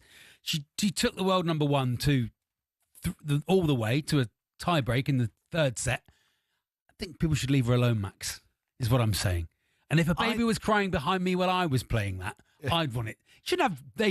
Babies shouldn't be a professional sport. My question... There's a hill I'll die on. No babies. As someone with a lot of recent experience of babies, what are you doing taking a baby? Don't take your Who's baby. Going? I'm so desperate to go to a tennis match in Cincinnati, but I've got no childcare. Yeah. Just stick on, Taking kids to the football is the way. You think it's going to be a great idea. Do you know what? I was thinking about taking young Ian to his first game. How old is he? Because he's 3.5. No. Terrible idea. Leave it till they're like 6. 8. You think 8? 8. I was 5. Unless you've got 5. Give them an iPad. All they want to do is run around. They don't want to watch the match. What part of being at a tennis match? And I don't. It's a baby. It's a baby. I suppose there is a bit of. I suppose it's quite easy, isn't it? It's just looking one way and another. It's like. I suppose so. It's actually easier of all the sports for a baby to get into. Tennis is easier than taking them to a test match. A baby in 95-degree heat in Cincinnati watching Arina Sabalenka v Emma Raducanu. This is not it. I think by day 3 of a test match, the baby would be bored. Don't you think? I don't know. I think it's doing it. Depends what's happening. When your baby turns to you, my 6-month-old Willie Rushden going, I think it's going to turn on day 4, Dad. So many outcomes. Still so many outcomes available. What do you think? It's swing. That cloud cover will cause some swing. Because Matt Ford, then he got in some stick for asking a baby to leave a comedy show. Fully agreed. What are you doing? Fully agreed. Don't take babies to adult situations. Take babies to soft play. I think if Emma Raducanu, if I'd taken young Ian to Lollipops or Play Nook, two of the popular soft plays around Melbourne, all right, near my house, you sponsored, and Emma, this show is brought to you by Play Nook, and Emma Raducanu had been there and said, could this baby leave? Exactly. I'd have said, Emma, no, I don't know what you're doing here. It's not a tennis court; it's a soft play. But given it wasn't, if Emma Raducanu is at the soft play, dominating. She's at the net. At the net. Don't serve a volley. Don't serve volley at a soft play. She's in the ball pit. She's not letting anyone else have a go. Then she should be thrown out. She's expecting the babies to throw the balls to her. Exactly. She said 2, please. No, that's not for you, Emma. Get out of the soft play. Baby was in the wrong place. I agree with you. And their parents should be ashamed of themselves. Absolute disgrace. So, what an administrational nightmare. Taking a baby anywhere is a nightmare. Don't take them to tennis. Anywhere. Don't take them anywhere. If you have young children, don't expose them to anything new and interesting. Keep them in a dark room till they're 15, because you'll have an easier life. We're just chatting now. We're just chatting now because Derek Chisora didn't turn up, but he did want to weigh in on the Emma Raducanu situation. Just been in Portugal, Max. Oh, that's nice. Holiday, and went to did the shop. If you ever get a bit of self-catering, you have to go and do the shop in it's fun, isn't it? A foreign supermarket. Intermarché, the Ecomarché. Really good fun, yeah. Saw a bloke in a Chelsea top, and for some reason, there was some bouncy balls on a shelf. Okay. In the Ecomarché. Okay, did he drop all of them? He accidentally knocked one off. Okay. With his shoulder. Yeah. And I went, volley it. Yeah. Just impulse. Just came out. Okay. Volley it. And he went, yeah, only a week to go. Oh, good. It was like a man at the end of he couldn't believe he only had to wait a week. And they've had the Club World Cup for the He's Premier had no League. time to. Yeah. He's had no time to miss the only game. A week to go as he volleyed a Mickey Mouse ball. Didn't connect. He didn't connect. Tried to trap it. Didn't. Embarrassing for him. You can't. Not even Berbatov could control a bouncy ball. Let's face it, it's harder than the real thing. Anyway, I think that was probably better than an interview with Derek Chisora. Certainly with us asking the questions. Made more sense. I think so. Adam Leventhal, athletic journalist, has got a podcast. Have I turned into King Herod FM? Sean the Toffee in Leicester. Don't take babies anywhere, especially firstborn sons. Yeah, Lord Farquhar of the Premier League says, the temptation to take my 6-year-old twin boys to Ellen Road for the first time is outweighed massively by how stressful I know it would be. I wouldn't see any of the game. Absolutely pointless. Adam Leventhal has been following the refs pre-season. Let's find out who the agenda's against and if it's real in just a second.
Over the last few years, Formula One has gone from elitist and insular to a global entertainment brand.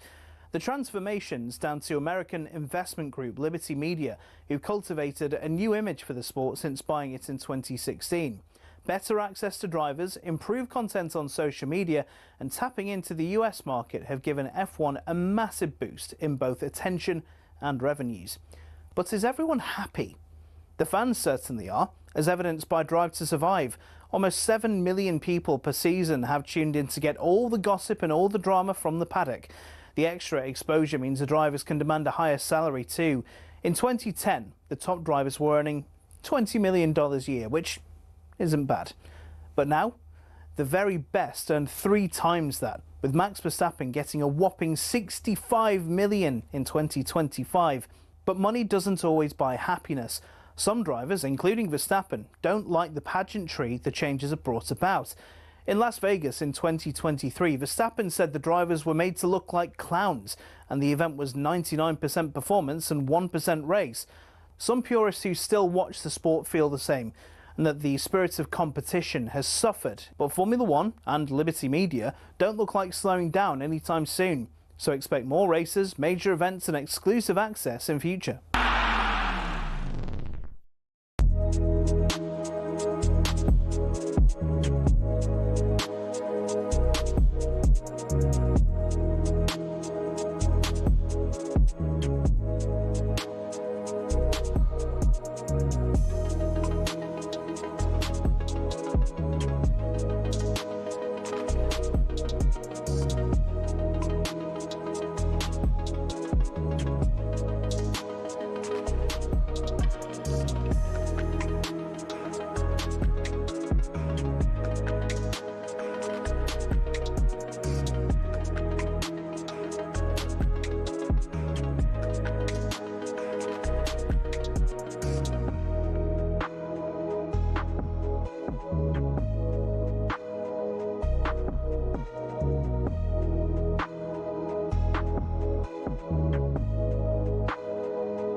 Yeah, Max in for Paul today.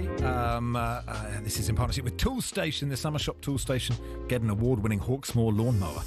In-store, on app and online. Next stop, Toolstation. Matt says, loving your pitch for daytime. Babies, they're all that. Anyway, let's talk to Adam Leventhal, journalist from The Athletic. Got a podcast called Inside the World of Premier League Referees. Joins us now. Hey, Adam, you good? Adam. Yeah, very good. How are you, gents? Yeah, nice to see you. Been a long time. Listen, the world of referees is fascinating, isn't it? Obviously, they have an agenda against your club, and they've never played the game. We understand that, but presumably, if you actually get an insight into the amount of work they do, you come away thinking this is quite a professional outfit. Yeah, exactly that. And I don't want people to think that I'm some sort of referee spokesperson. You're a stooge, Adam. Yeah, You're sold out to the BGMOL. Exactly. No, I was able to go and spend some time with them in Spain at their pre-season camp, and that was a really eye-opening experience. But firstly, because they're treated like Premier League players, they had exclusive use of this wonderful resort, the pool, the tennis courts, the gym, also these training pitches. A couple of Premier League sides have trained there previously. But the amount of work, as you mentioned, the physical work that they do, albeit not many footballs around because they don't really need them, but just the attention to detail, the preparation work that they do, and the thought that they put into everything, which you don't see, because a lot of fans will still see it as, they might track their team's progress during the week, but they don't care what the referee's doing. But to be able to see what they're doing, especially in pre-season, was really eye-opening. Do they have any contact with players or a team of players or ex-pros at those weekends? Because that always seems to be a lot of the time the complaint is that, well, yes, they've never played the game, but if you speak to ex-pros, they sort of seem to know how the ball's going to bounce, how that would deflect off an arm or not, all those sorts of things that referees seem to have to make judgment on now. Yeah, in terms of contact with players, obviously they are in contact with players all the time because they're referees and they are, speaking to them and officiating games. But away from that, prior to the season, they also go for meetings at each Premier League club so they can actually go through the new rules. They can have, reciprocal conversations where they can hopefully all be on the same page as they head into the new season. And then in terms of the analysis of their performances, I know there's a lot of attention on a figure which is featured in the podcast, which is that 97.5% of decisions are deemed to be accurate by the key match incidents panel. And that actually includes 3 either former players or managers who actually oversee those decisions. So there's a member of the PGMO, the Premier League, and also those former managers and players who are assessing those decisions. So there is that. Obviously, you're going to get pundits and some former referees as well who are going to be throwing sort of grenades back in. But there is that contact, and there is an appreciation that they want to be on the same page as the players. They don't want to be, however much some people might think, they don't want to be the stars of the show. Presumably they have to be pretty careful about what they say to you. But do you get any indication on 2 things? 1, VAR and how they feel about it. And 2, pundits, ex-pros or not pros at all, who complain about referees all the time but actually don't know the laws of the game of football? Yeah, I think on that last point, I didn't speak to them directly about that, because then they would be putting themselves in a sort of a moment of conflict, and they don't necessarily want to be doing that. But conversations that I was able to have with officials in the game and officials that represent PGMO and things like that is that it's just frustrating, because if there is a former referee who, quite rightly, they have got expertise, but when they're making decisions or they're criticising decisions that are made, they also need to remember that they were in those shoes before, and the mistakes that referees make, they're not making them deliberately. So I think that there's a little bit of uncomfortable feeling amongst the current officials fraternity when they're seeing a referee that's just jumped out of the game, for example, and then sort of, as I said before, throwing grenades back in. You just think, well, they could probably do without that. What did you say is your first point? First question was about VAR and just whether they like it or don't like it, or how they feel about it.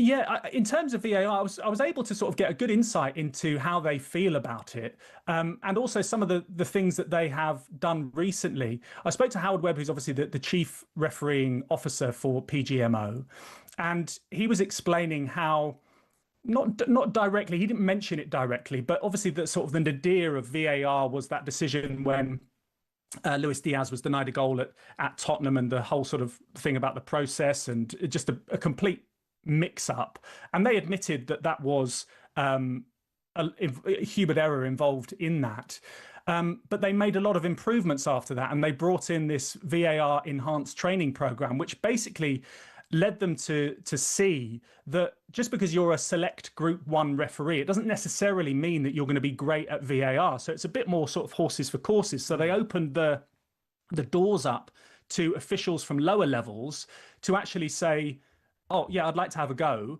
and actually go into that scenario, which many people, you or both you guys, I'm sure, would not want to be. Yes, you're used to doing live television and live radio and things like that, but you wouldn't necessarily want to be making decisions on VAR with your decisions being scrutinised by millions and millions of people. But there are some of those guys that want to do it.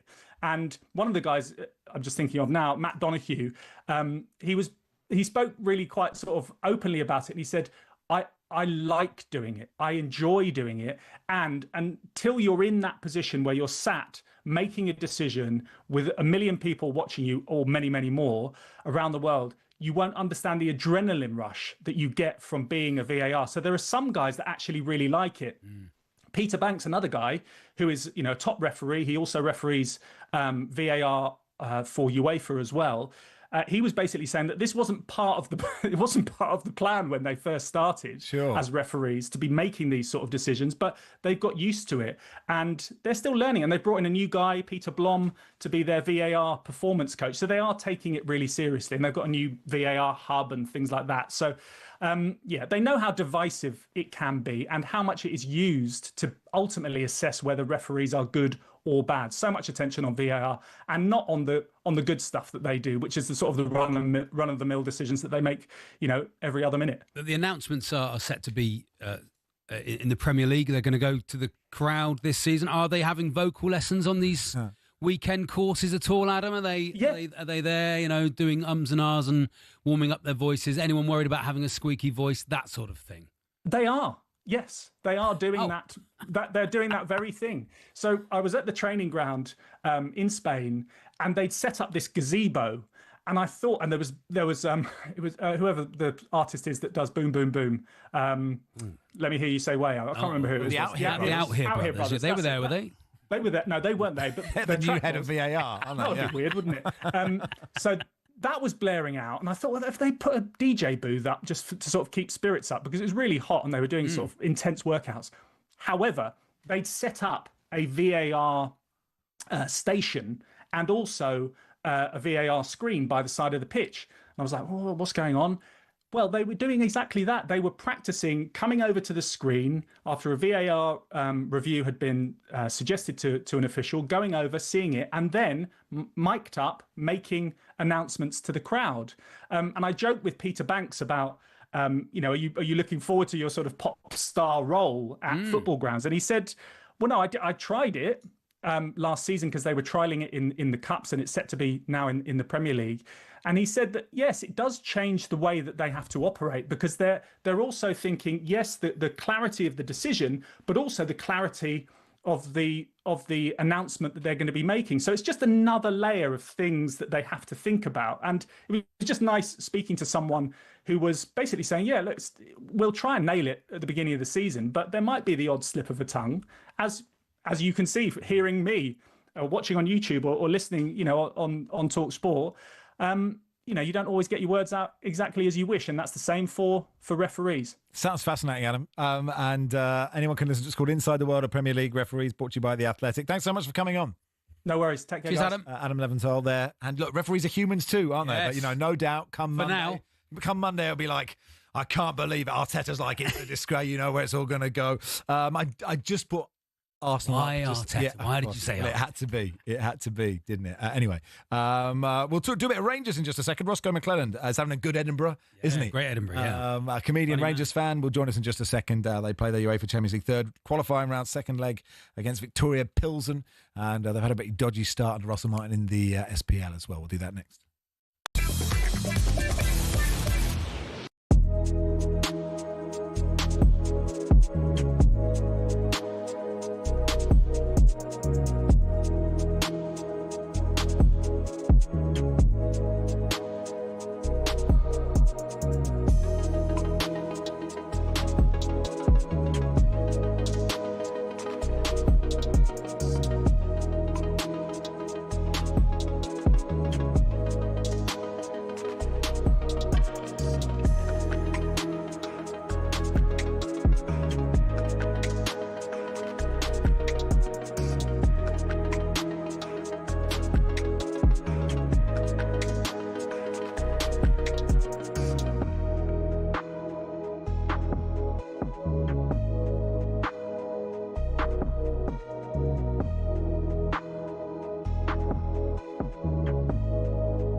Good afternoon. You're listening to Hawksby Jacobs on talkSPORT. Max Rush and Charlie Baker with you until 4. Rangers go to Victoria Pilsen, 3-0 up, going into the second leg of their UEFA Champions League third qualifying round. I think that's enough qualifying rounds. Imagine the fury if they lose it from Wow. Well, they haven't started the league that well, have they, under Russell Martin? Let's talk to Roscoe McClellan, comedian, Rangers fan, having a good Edinburgh. A brilliant Edinburgh. So I was having a brilliant Edinburgh. How are you, Roscoe? Yeah, good, guys. How are you today? Just in case you didn't know you were having a good Edinburgh, because sometimes when you're doing Edinburgh, you're so ensconced in it, you don't know if you're having a good one or not. But from the outside, Roscoe, you're having a good Edinburgh.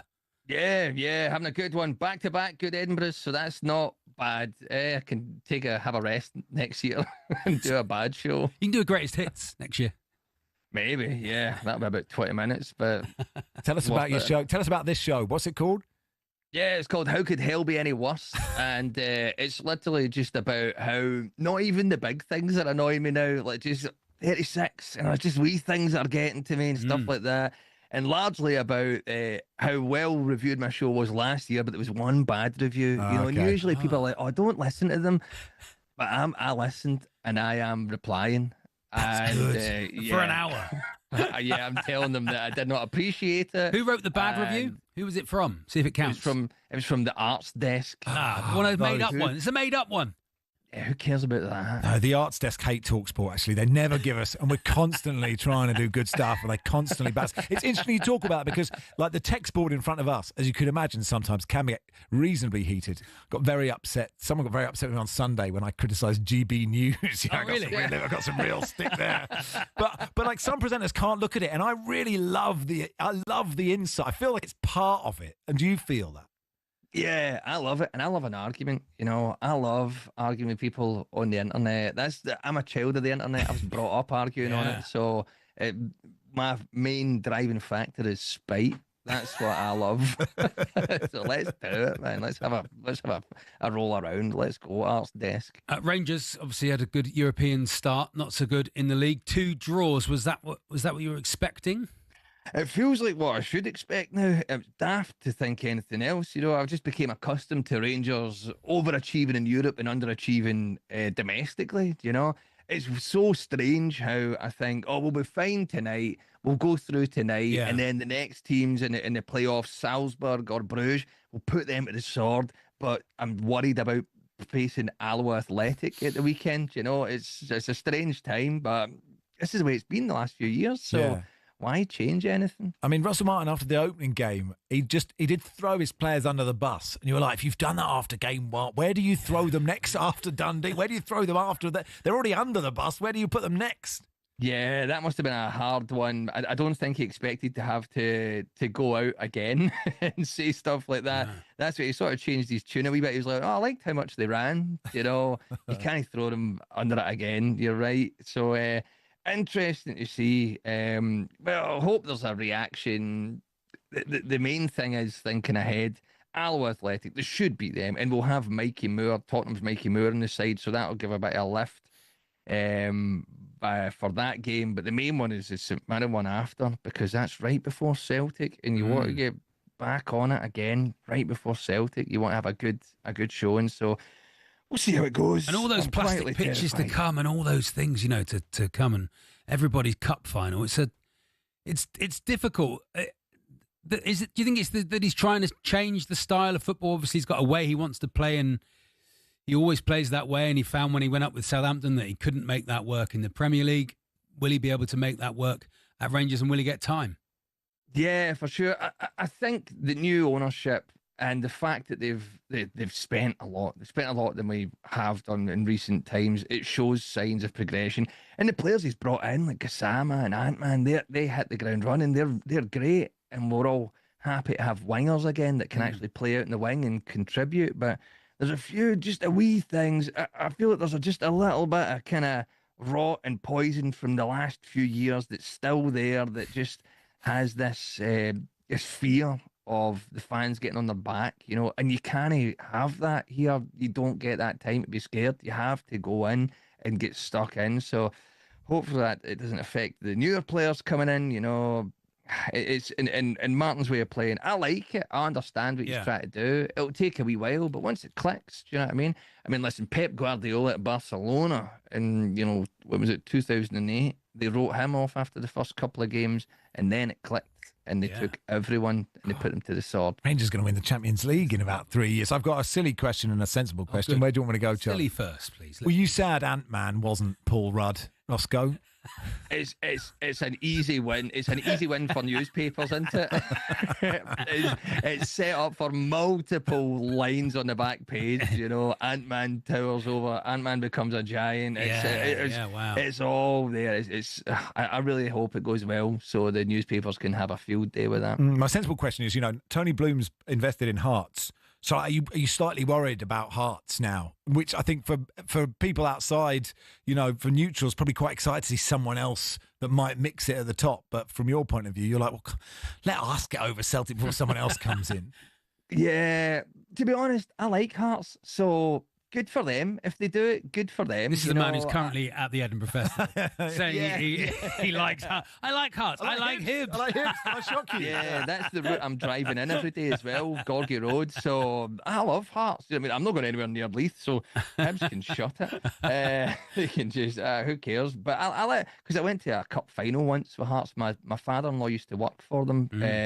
And I went on the friends and family tickets, had a great day out, loved it, loved the songs as well. They've got the best song in Scotland, in my opinion. It's class. So, yeah, good for them. Let's see I like a challenge, so let's see what happens. So are you you're at home and then driving into Edinburgh for the festival? Yeah. Are you treated like those uni students who didn't move into halls? And, all the other comics are all living together and then you just come in from the outside. Pasta and sauce and you've had a massive roast Exactly. Mum's doing your laundry and all that. But like the first week, it feels like, I'm missing out. But week 2, I'm starting to see the cracks and all hate each other. And I'm like, well, I'm fine. I woke up in my bed with my dogs and my wife, so I feel great. What's wrong with you? Yeah, I don't know what the problem is here. There's nothing wrong. Nothing wrong with the Edinburgh Festival and the accommodation costs. It's hard, isn't it? I'll be leaving straight after I do this to get into Edinburgh earlier to get past the Oasis traffic at Murrayfield. Oh yeah, of course. So that's been. Oh yes, that'll didn't be Liam something. Gallagher come out and say the Edinburgh Festival's a load of something, which doesn't sound like something Liam would say? Full of. We can't say what he said basically. No, but a lot of what he said was true. He mentioned every other art form there apart from the comedians, so I'm like, fair play. Yeah, good for you. I think the same too sometimes, man. So look, how could hell be any worse? Are there still tickets available? If someone wants to pop along, they can still come and find you. You win extra shows. Yeah. The weekdays will have tickets, but the weekends, I think this weekend is certainly sold out. And then I don't know about next. I don't really look at all that stuff, but that's for the people that I'm paying all the money that I learn.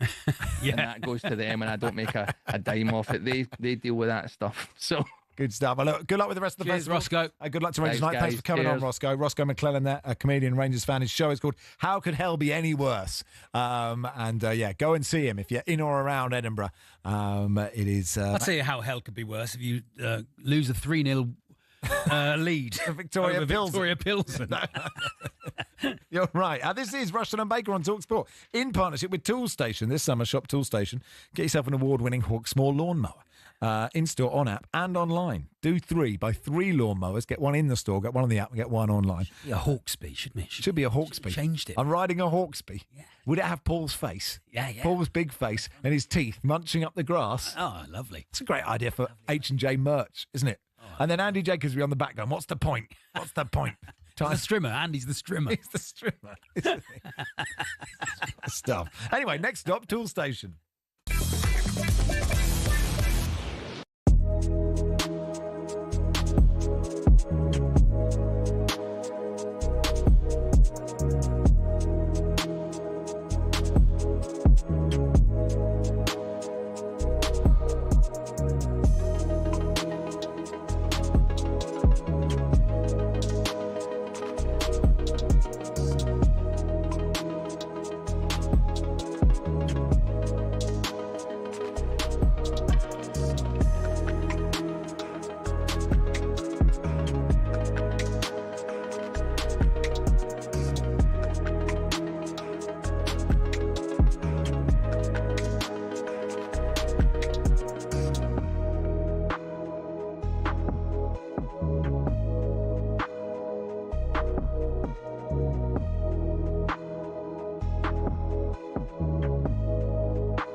La Liga are going to move a game to the US. There's plenty of Spanish stuff going on. Always stories kicking about Real Madrid and Barcelona, aren't they? Terry Gibson, Spanish football expert, will join us in just a second. Before that, just gone 3. Here's the sport with Tom Clayton. talkSPORT Sports Update, powered by the Nissan Van Range. Commercial vehicles that go the distance for your business. Search Nissan Vans or head to your local Nissan Van Centre. Max, thank you. Good afternoon. Sporting merit is rendered meaningless, so says Crystal Palace, who are furious about the decision to uphold their demotion to the Conference League. They released a statement which fumes about not getting a fair hearing, as well as how certain clubs, organisations and individuals have a unique privilege and power. Here's the former Palace owner, Simon Jordan. They've made a mistake. They decided to sell shares in the football club.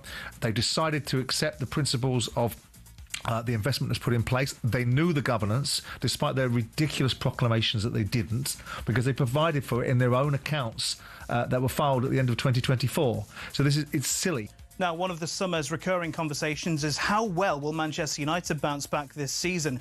Rio Ferdinand's confidence Amorim has the right stuff. He told us their transfer business this summer gives him belief. OK, they've got a front three that scored more goals collectively than the whole of the Man United team last year. So that's a definite upgrade in that sense, but still greedy and want one or two more. The ex-referee David Coote has been handed an official 8-week suspension by the FA. It's for his comments about Jurgen Klopp on that video that emerged online last November. He's not officiated a game since his initial suspension from the PGMOL. The Luton defender Christ Mikosso has been handed a 3-game suspension by the FA. They say he committed violent conduct off the ball in a match against Peterborough last weekend. Now, it appears that rising interest in women's sports has led to an increase in turnover for bookmakers. Ladbrokes owner Entain is raising its profit forecast for this year. And Red Bull have now taken official ownership of Prem Rugby side Newcastle. They'll start the new season next month as Newcastle Red Bulls. Get more on talksport.com. talkSPORT News. There's pressure on our water supplies as the heatwave continues, and it's been confirmed that more than 50,000 migrants have crossed the Channel since Labour took power. Amelia has more at past. talkSPORT weather with QuickFit. With a huge range of premium brands available, we've got what you need to drive away happy every time. Visit your local centre or quickfit.com and book today. Very hot this afternoon, but some cloud developing in the north.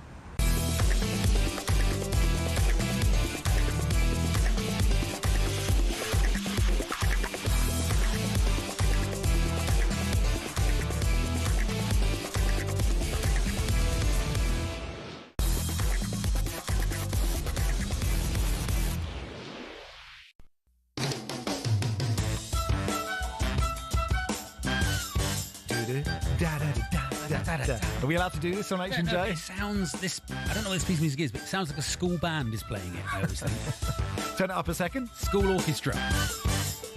A good one. Yeah, okay, right. They really invest in their wind band, don't they?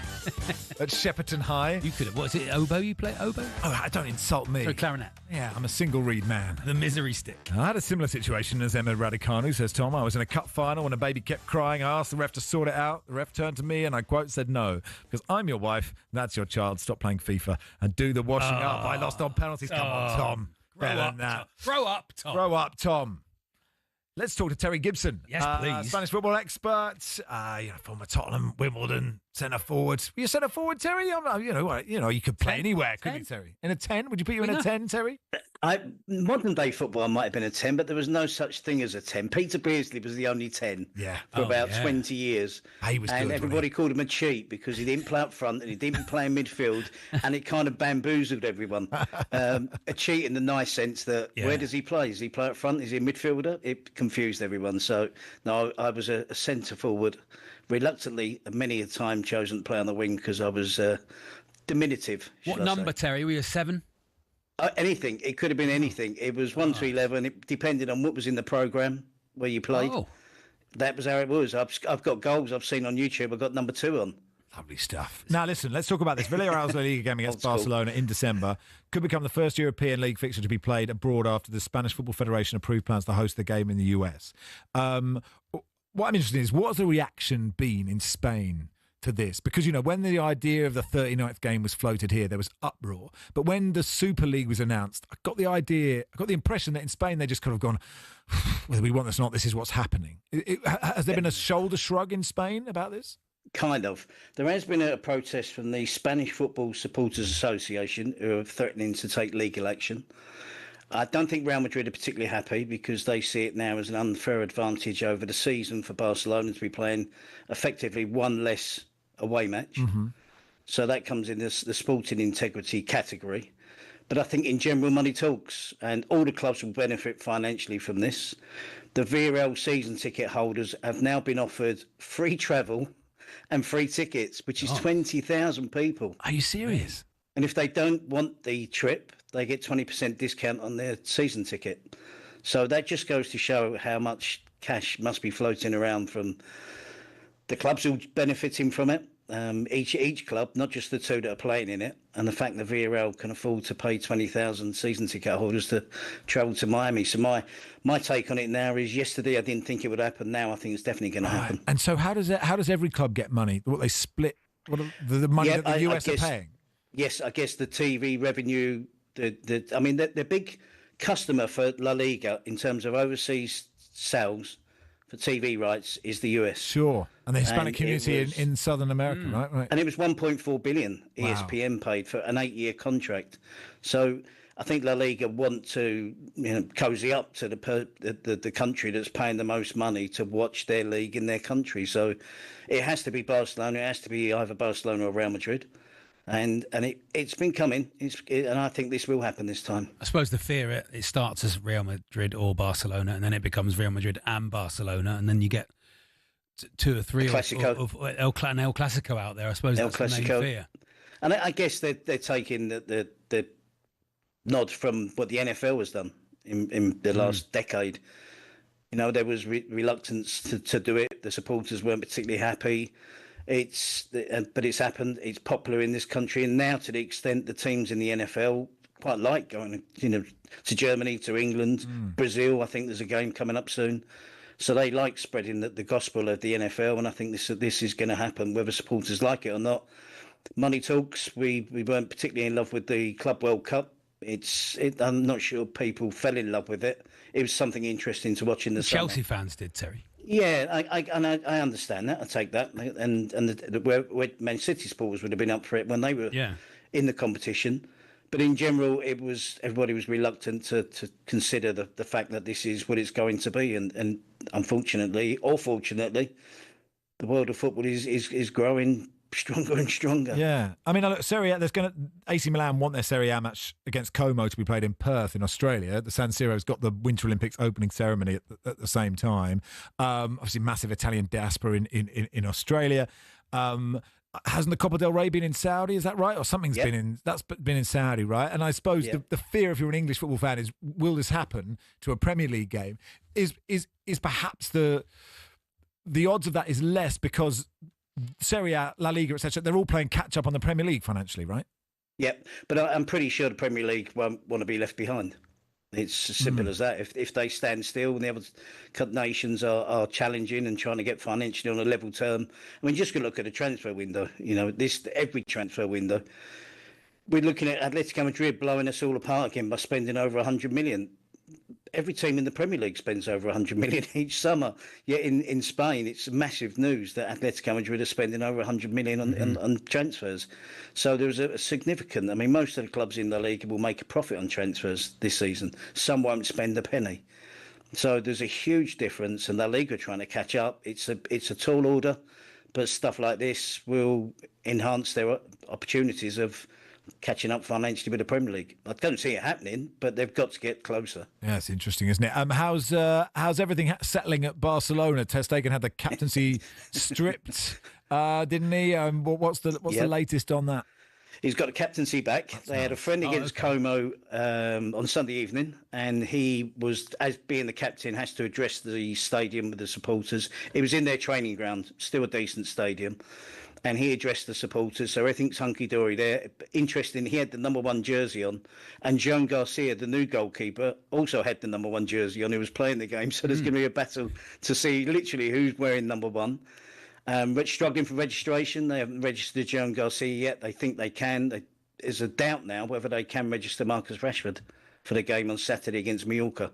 They feel that it's going to happen before the end of the transfer window, but it's not ideal for Marcus Rashford to go there. He's playing well, and why couldn't they do that? Why couldn't they do that?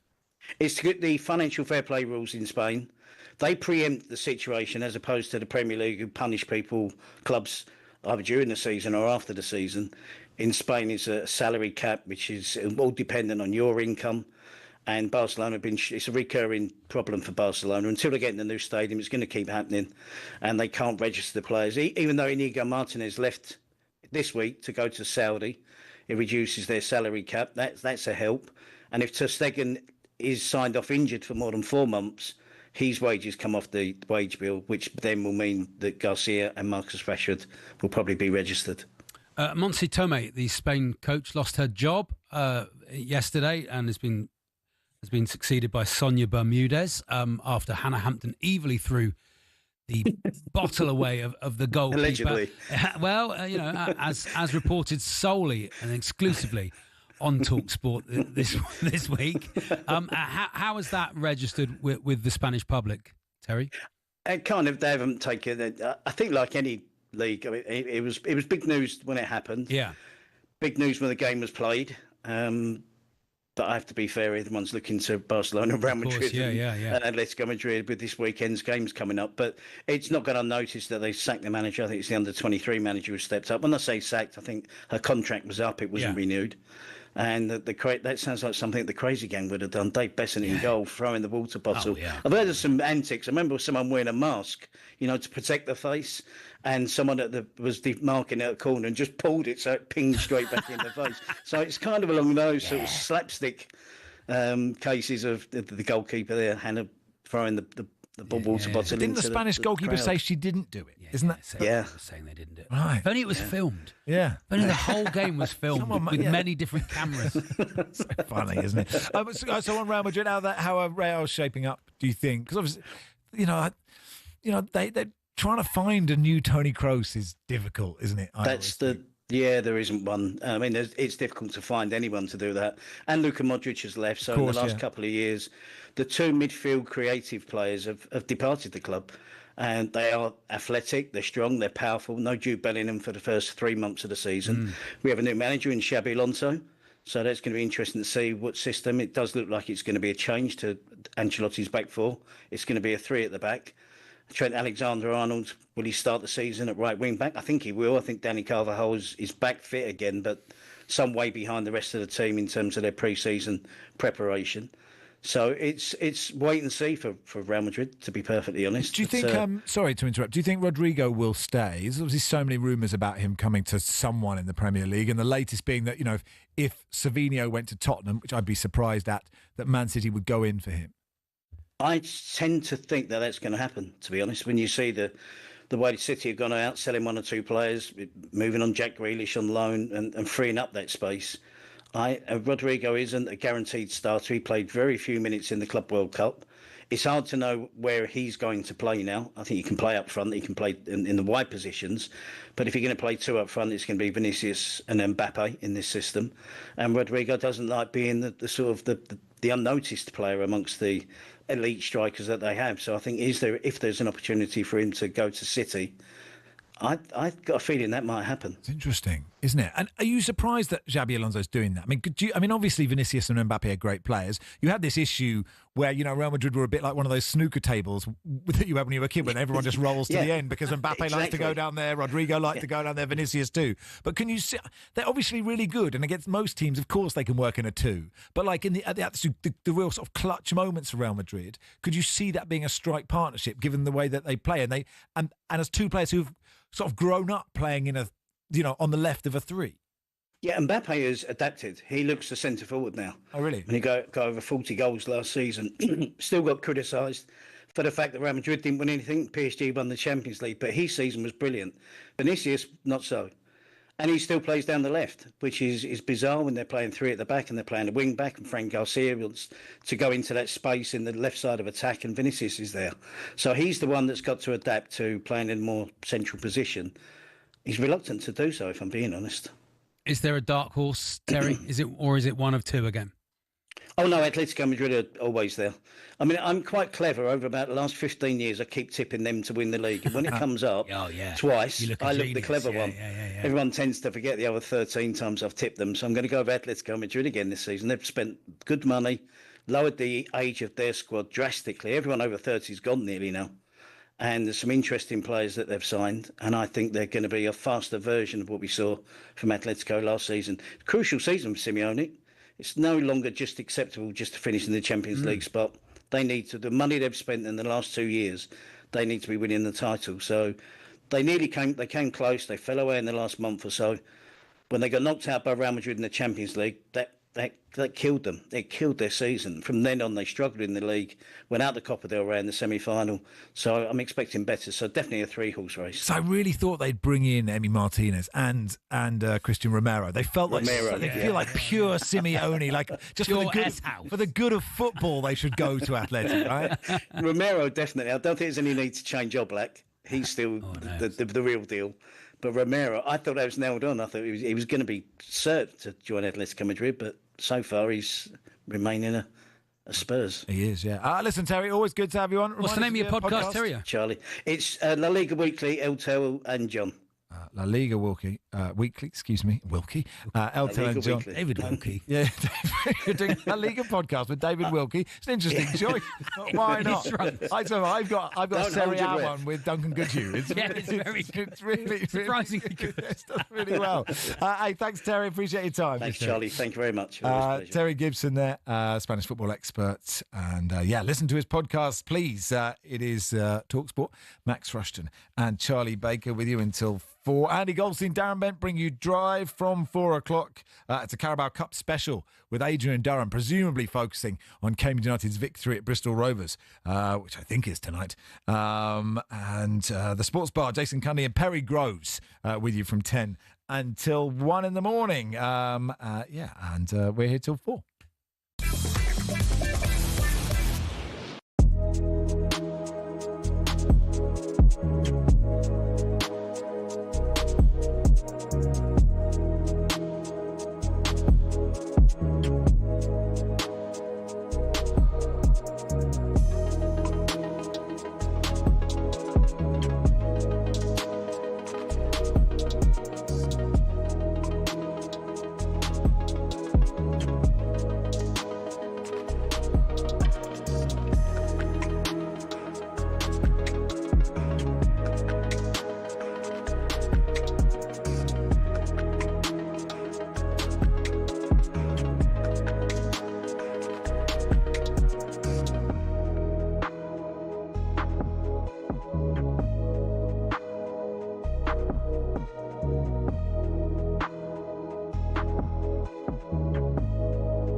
You're listening to Rushden Baker on talkSPORT in partnership with Toolstation this summer. Shop Toolstation, award-winning Hawkesby lawnmower range in-store, on-app and online. Next up, Toolstation.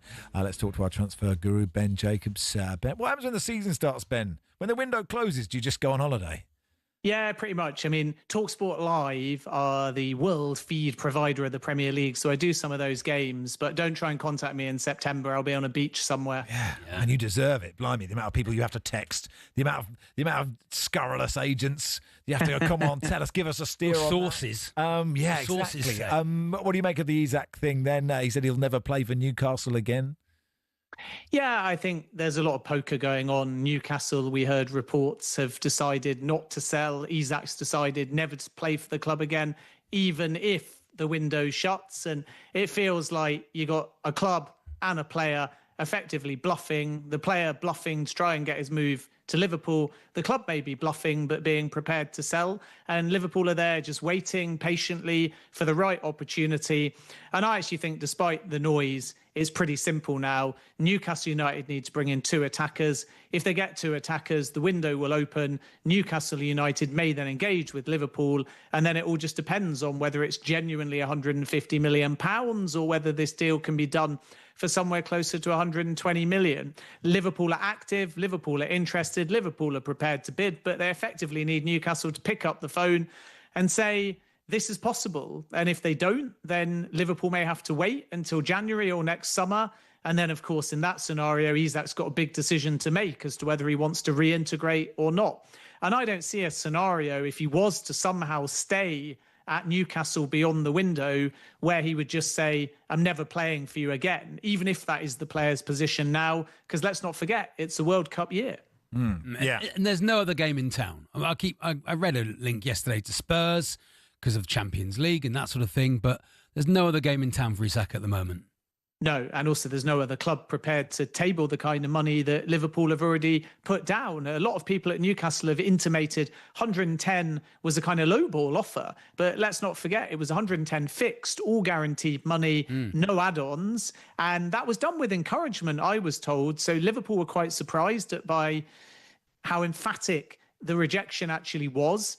Now, that's why they're waiting, because they thought that that first bid would prompt a conversation. Maybe Newcastle were going to say, put some add-ons on it. Maybe Newcastle were going to say, add 10 million and put some add-ons on it. But 110 million is not a lowball offer. It's 110 million pounds. And I think Liverpool thought it was a starting point, whereas Newcastle dismissed it so quickly and fervently. This is why Liverpool are saying, we're not going to get sucked into your drama. We're not going to have to deal with the player. We know he wants us. Newcastle have to resolve the situation with Isak. Newcastle have to resolve finding other attackers. And then we wait and see if there's a window of opportunity. But one thing's for sure, if Liverpool come back, they're going to get the player. I don't see a scenario, speaking to sources, where they come back and they get another rejection. They will only come back if they're given a clear indication that they're not wasting their time. So you think it'll happen after Newcastle, say, get Johan Wissa and someone else? Yeah, I don't think Wissa necessarily alone, because Wissa is essentially a replacement for Callum Wilson. But if another attacker comes in addition to Wissa, I'm not saying that they'll wait definitively and then suddenly sanction Isak. But if there's internal confidence that they can get 2 names, then that might allow Liverpool to start negotiating this deal in parallel to that. And that's basically what Liverpool are waiting for. They're ready to bid. It's not a problem engaging with Newcastle, as long as it's not for what they consider to be an astronomical number. But something has to happen positively with attackers and Newcastle, I think, before the complexion changes. I feel sorry for Crystal Palace, because obviously they've got a lot of good players at the moment, a really good team, but then what happens is everybody tries to steal their players. Eberechi as a link to Spurs, strongly linked, I'd say. Yeah, I'm not really surprised by this, because Tottenham have always liked Eberechi Eze, but of course they signed Mohamed Kudus and then they thought they got Morgan Gibbs-White. And now you have a situation where Gibbs-White signs a new deal at Nottingham Forest after the whole saga with Tottenham triggering the release clause and Forest disputing it.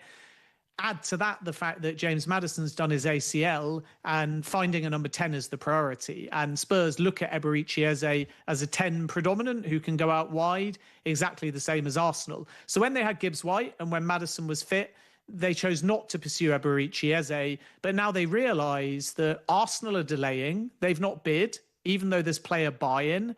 And Spurs feel that if they're quick here, Eberechi Eze may agree to their project. So it's not a case of wanting Arsenal and not Spurs. It's actually Eze is open to both projects. And if Spurs move fast, I sense they can get ahead of Arsenal here, and Eberechi Eze is keen on staying in London and playing Champions League football. So keep an eye on this one. I don't think it will necessarily be tied to the release clause, which expires on Friday.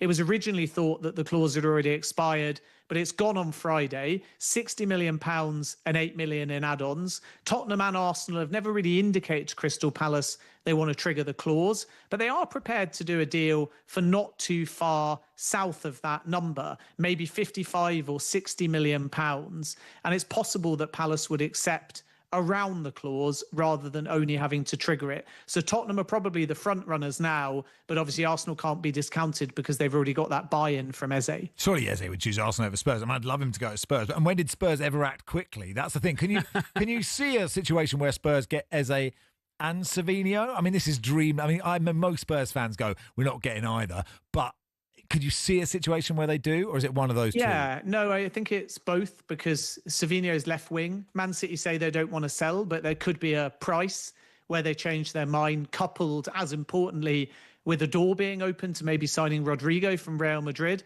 If both of those chips fell in the right place, then you think City may soften their stance. Savinho may go to Spurs for probably around 60, 65 million.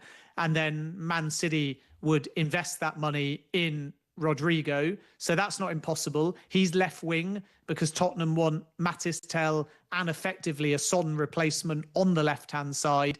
And then Eze is seen as a 10 and almost the new alternative to Morgan Gibbs-White, and in light of James Maddison's injury. So they are going to do both. And you're right, they don't always move quickly, but I think the counterpoint to that is they don't always move slowly in the end of a window. So Daniel Levy's not known for just chucking money at things or overpaying when there's lots of time left in the window. But he's also not known usually for scrambling on deadline day, doing deals of this magnitude. So maybe this time-wise is the sweet spot when Spurs might be prepared to move. I have the words written in front of me. Arnaud Calimuendo. I have no idea who that is. I don't know where he's linked to. I'm assuming it's not Torquay United in the National League South, but tell me who he is and where he's linked to. Love the Torquay link, but no, this is with Brentford, and he is the Rennes striker who's been very prolific, particularly over the last 2 seasons. 18 goals in all competitions, playing in Ligue 1 last campaign, and 10 the season before, and 15 goals. And Brentford are effectively finding a Wissa replacement to then allow Wissa to in likelihood go to Newcastle United. You've got Dango Ouattara, another one they're working on. It might be both because they're going to have Mbumo money and probably Wissa money as well. So I wouldn't say it's Calimuendo or Dango Ouattara. Both are being worked on. But I think at the moment Brentford are the front runners for Calimuendo, and that's good news for Wissa, who's waiting for permission to be told that he can join Newcastle United. Mbumo money sounds like a terrible payday loan, doesn't it? Finally, James McAtee to Forest rumour is interesting, isn't it? I think Forest have I don't know if they will struggle to do as well this season. I don't think Chris Wood will get as many goals, but, we've been wrong about Chris Wood in the past. Langa's gone, of course. But in Elliot Anderson and Gibbs-White, they've got a great midfield. James McAtee would be an interesting signing for them. Yeah, and I think the feeling with James McAtee for Forest is he might sort of do what Cole Palmer did and suddenly play week in, week out and have incredible numbers. So this deal is close. Forest are confident. The players agreed to the move. He's told Man City he wants to leave. And when City are told that explicitly, like with Cole Palmer to Chelsea, a player wants out, they usually agree to the deal. Earlier in the window, City sources said McAtee's played more football like for like than when they still had Cole Palmer. So they wanted an equivalent fee of £42.5 million. But I'm told that Forest are negotiating a fee 10, 15, even 20 million as far as the fixed fee, lower than that number. But there will be add-ons, there might be a sell-on, there could even be a buyback. And that kind of allows the parties to meet halfway. So talks are advanced. An agreement in principle is not far off. And my expectation is that James McAtee ends up a Nottingham Forest player before the window ends. Lovely stuff, Ben. Thanks for coming on. Ben. Cheers, guys. Ben Jacobs there, our transfer guru. Whenever they say 110 million. Yeah.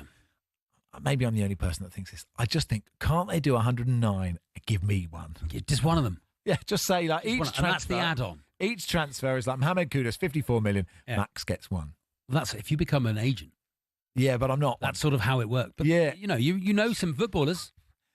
You've never hugged one for very long. No, I did think, like, do you sort of think when I was 20, if I'd gone into coaching, would I be one of those never played the game coaches? Be on 8 million a year, do a bad job like Villas-Boas and get a payoff? Hey, I'd like the payoff. I'd take the payoff. Or could I be a good agent? That seems a bit late to become a football agent. Get a cigar. I could have done monster. A similar job at Southampton as both managers last season. I think I could have done a similar job. I reckon I'd have got more points than Van Nistelrooy at Leicester.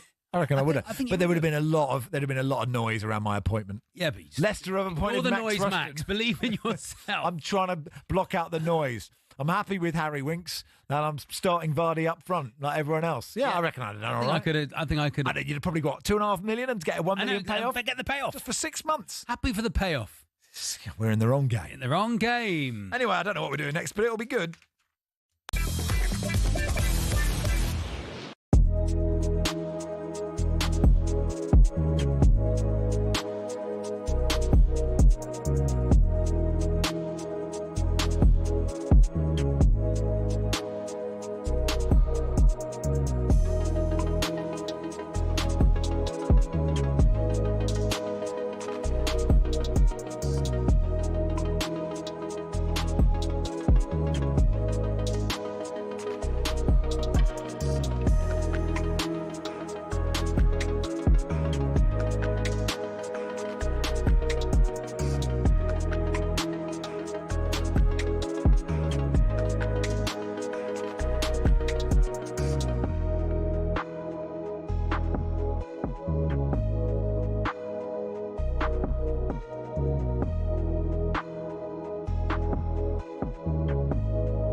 Let's be honest, we've all found ourselves raging at a referee's decision at some stage.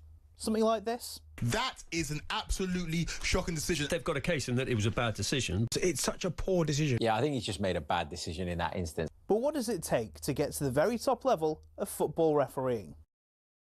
You can apply to become a referee through your local county FA from as soon as your 14th birthday. After spending several hours either in the classroom or on the pitch, they'll grant you Level 7 status, which allows you to officiate amateur games. Then you'll work your way through the ranks of amateur football, not reaching the National League until Level 2. It's a long process, bearing in mind every level from 7 upwards takes an average of a year.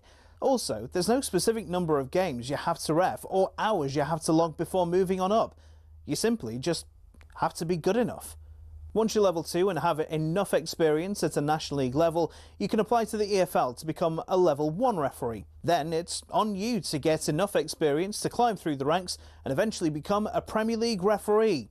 In total, there are 37,000 registered referees across England, but the PGMOL has only deemed 21 good enough to officiate games in the top flight. So if you want to make it to the top, there's less than a 1 in 1,000 chance of doing it, and it'll take you a decade to get there.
Before we do this competition, I know there's an obsession with a number of people arriving here on small boats, but is there any chance that there is any remaining compassion for people who are risking their life and trying to flee conflict or incredible poverty to find a better life for themselves? Just putting it out there, 1889 got 20 minutes to yell at me. I know it's not talk politics. Perhaps just, some people's lives are harder than others. Anyway, the NFL returns to Wembley in October as the LA Rams take on the Jacksonville Jaguars. Our competition to win VIP tickets is now open.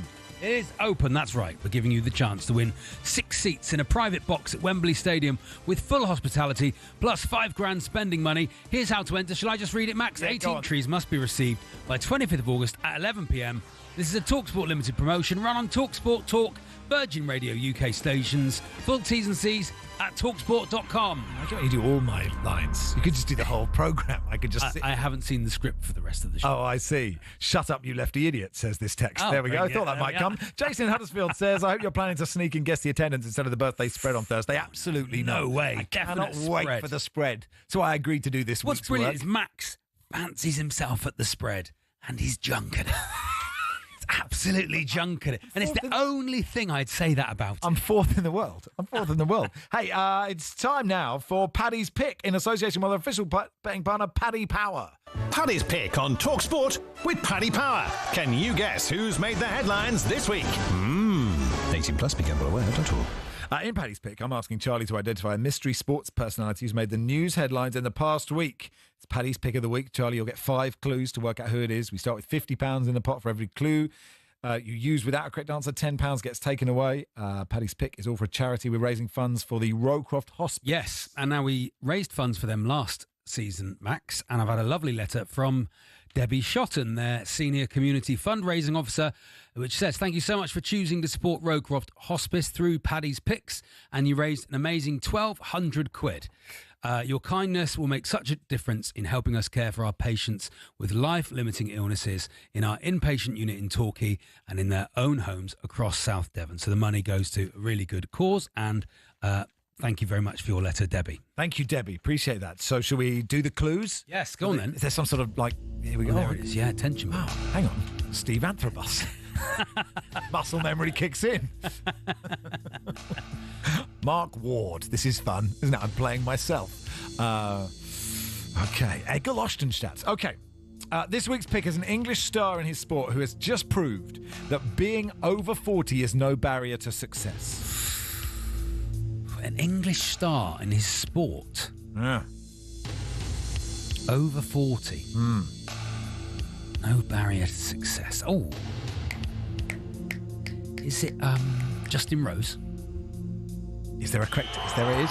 There it is. Justin Rose. He won the FedEx, He didn't did, yeah. On the 15th tee, Justin Rose. Well done. Bob. Well done, there you I'm go. pleased with that, yeah. I'm pleased at £50 for the Rowcroft. All right. Do you have to bet on it, or do you No, just... that's it. I've won it.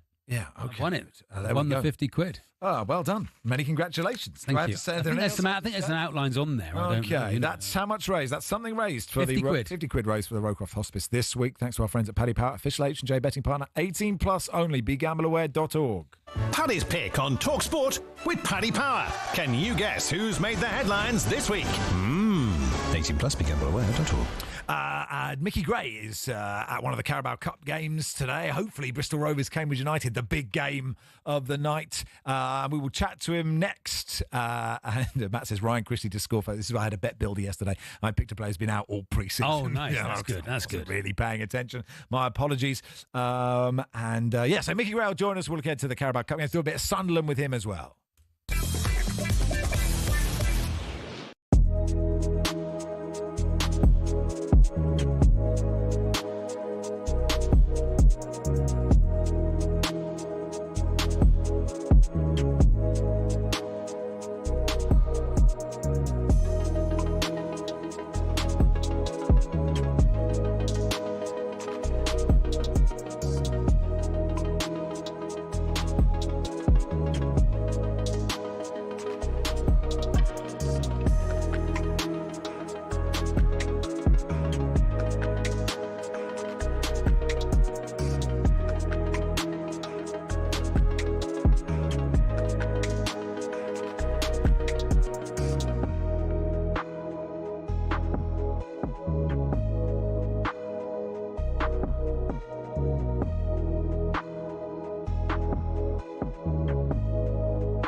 You are listening to Rushden Baker on talkSPORT in partnership with Tool Station. This summer, shop Tool Station. Get an award-winning Hawksmoor lawnmower from the award-winning Hawksmoor lawnmower range. In-store, on-app and online. Next I'd love to present the Lawnmower Awards. The Lawnmower Awards. If they're listening, the people, I'd love that job. Okay. Best self-propelled. Uh-huh. Best ride-on. Yeah. Best Flymo, is that? No, Flymo's a brand. Oh, I'm sorry. Sorry, Hawksmoor. My apologies. It's like you've just said... You've said like someone else. You've advertised someone else. I really apologise. In that sponsor. Sort of. It's a bit like Hoover, though, isn't it? It is. I suppose so, yeah. That's what Hawksmoor are trying to do. They're trying to change Best the hover narrative. mower is what you think. Best hover mower. Okay. I bet the Hawksport hover is amazing. Yeah, really good, isn't it? And, well, Darren Goff has 4. As I said yesterday, as I was talking about lawnmowers yesterday, always surprised me. 4 seems excessive. But if you're going to get 4, get 4 Hawksmoor. That's their... That is their tagline. How many lawnmowers do you have, Mickey Gray? I leave that to the gardener, Max. Don't worry about it. Of course I said. There you are. Have another groat. Get yourself something nice for the family out there. Morning, Ted. How are you, Mickey?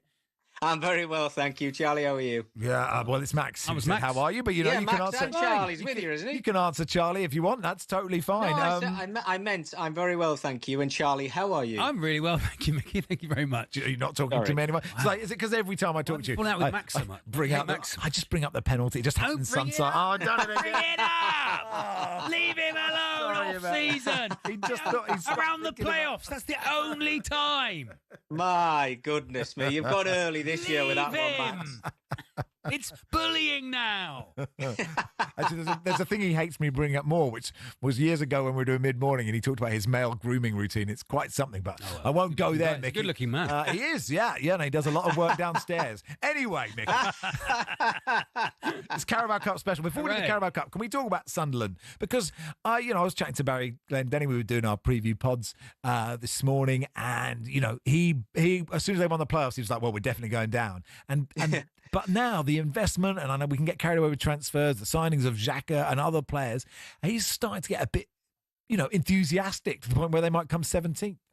Yeah, I think that's a good word, Max. I think there's optimism now. I've got to agree. And look, everybody at the time, as soon as we got promoted into the Premier League, you looked at that squad and you're thinking, crikey, well, there's no Premier League experience in the team whatsoever. So, it's going to be get promoted, get relegated, and it's going to be the same old story as what we've seen over the last couple of seasons. But, they've spent over 150 million quid on 11 players, which is just incredible. I'm there at the weekend, myself and Adrian are there at the weekend for talkSPORT, and I just cannot fathom what 11 Sunderland are going to actually start with. But it's going to be exciting for sure. Yeah, and your manager's interesting guy, isn't he? Regis Labrie. He does sound like a linebacker, I think, for, very the much, Cleveland Browns. But he's got a bit about him, hasn't he? Oh, he's Mr. Cool, Calm and Collected, I have to say. Didn't really know too much about him, to be honest with you, when he walked through the door, like everybody else, I suppose. But he's built a squad. He's got a style of football. He's behind the scenes. He's very enthusiastic, and he certainly knows how to get the best out of his players. So I think that's why there's optimism and excitement about these players that have come through the door. It says we're talking about the Carabao Cup, Mickey, and it says here a list of standout games. And the first game on the list is Derby County versus Barrow, which is exciting. Barrow, of course, promoted from the National League. I don't know. West Bromwich Albion, no? Oh, it's completely. There we are. I've read that out. I've read what's been put in front of me. Who's playing who? This is good. West Bromwich playing Albion Derby. Are playing Derby County. I'm just reading out. That is a big game. That is a really good big game. Yeah. Yeah, it is. It's a very big game, and I think Ryan Mason's obviously walked through the door at West Bromwich Albion, and I think the expectations are kind of high at that football club in the Championship. But I think it's great. Obviously we know that these Championship sides have got big squads, and they're going to have to use them. So it just depends how much they want to rotate. I watched Derby County at the weekend. I thought they were a million miles away from anything, to be honest with you. They played against Stoke City, where I'm actually at tonight. But they've got quality in certain players that they've brought through the door. And you look at their squad, they're going to give themselves a chance. But when you play in this Carabao Cup, if you haven't got confidence, and I know we're very early on in the season, if you haven't got confidence, the Carabao Cup can maybe give you that little bounce that you need. And the player I was talking about was Carlton Morris. I mean, he scored a fantastic goal against Stoke at the weekend. But players like him and Danny Bath, who's got that experience at the back as well. So that's a tough game, that. It's a hard one to call for West Bromwich Albion, Derby County. What I like about Derby v Barrow, which isn't happening, is you've also been on the piece of paper that was given to us. They've actually written, Derby County. This match pits a newly promoted club, Derby County. Were they promoted last year? Against Barrow, who are entering the AFL after promotion from the National League. So they've actually got details on this mythical game that no one knows. Who would win that game? Maybe that's the fixture for the next round. Maybe this one's already been played, lads. I don't know. So Derby won. Derby won the championship last year, so Derby weren't promoted. I don't know what's happened. This is brilliant. I like this mythical world that we're living in. The other dimension where Derby County played Barrow. Barrow playing Preston, who scored a brilliant goal against QPR, like proper, like a absolutely amazing. I think it's Daniel Everson in goal for Preston. Hit this. It was just a kick out of his hands, but, real side. What's the word? Yeah. When they go to the side and they fizz it, it went just like a one iron. Pivot. Yeah, they hit like a one iron, and then Osmaic dinked it over the keeper. So it was a wonderful goal. Big game of the night, of course, is Cambridge United's trip to Bristol Rovers. How much have you prepared for that one, Mickey? Oh, absolutely zero. Yeah, you'll be excited about that, won't you? Absolutely.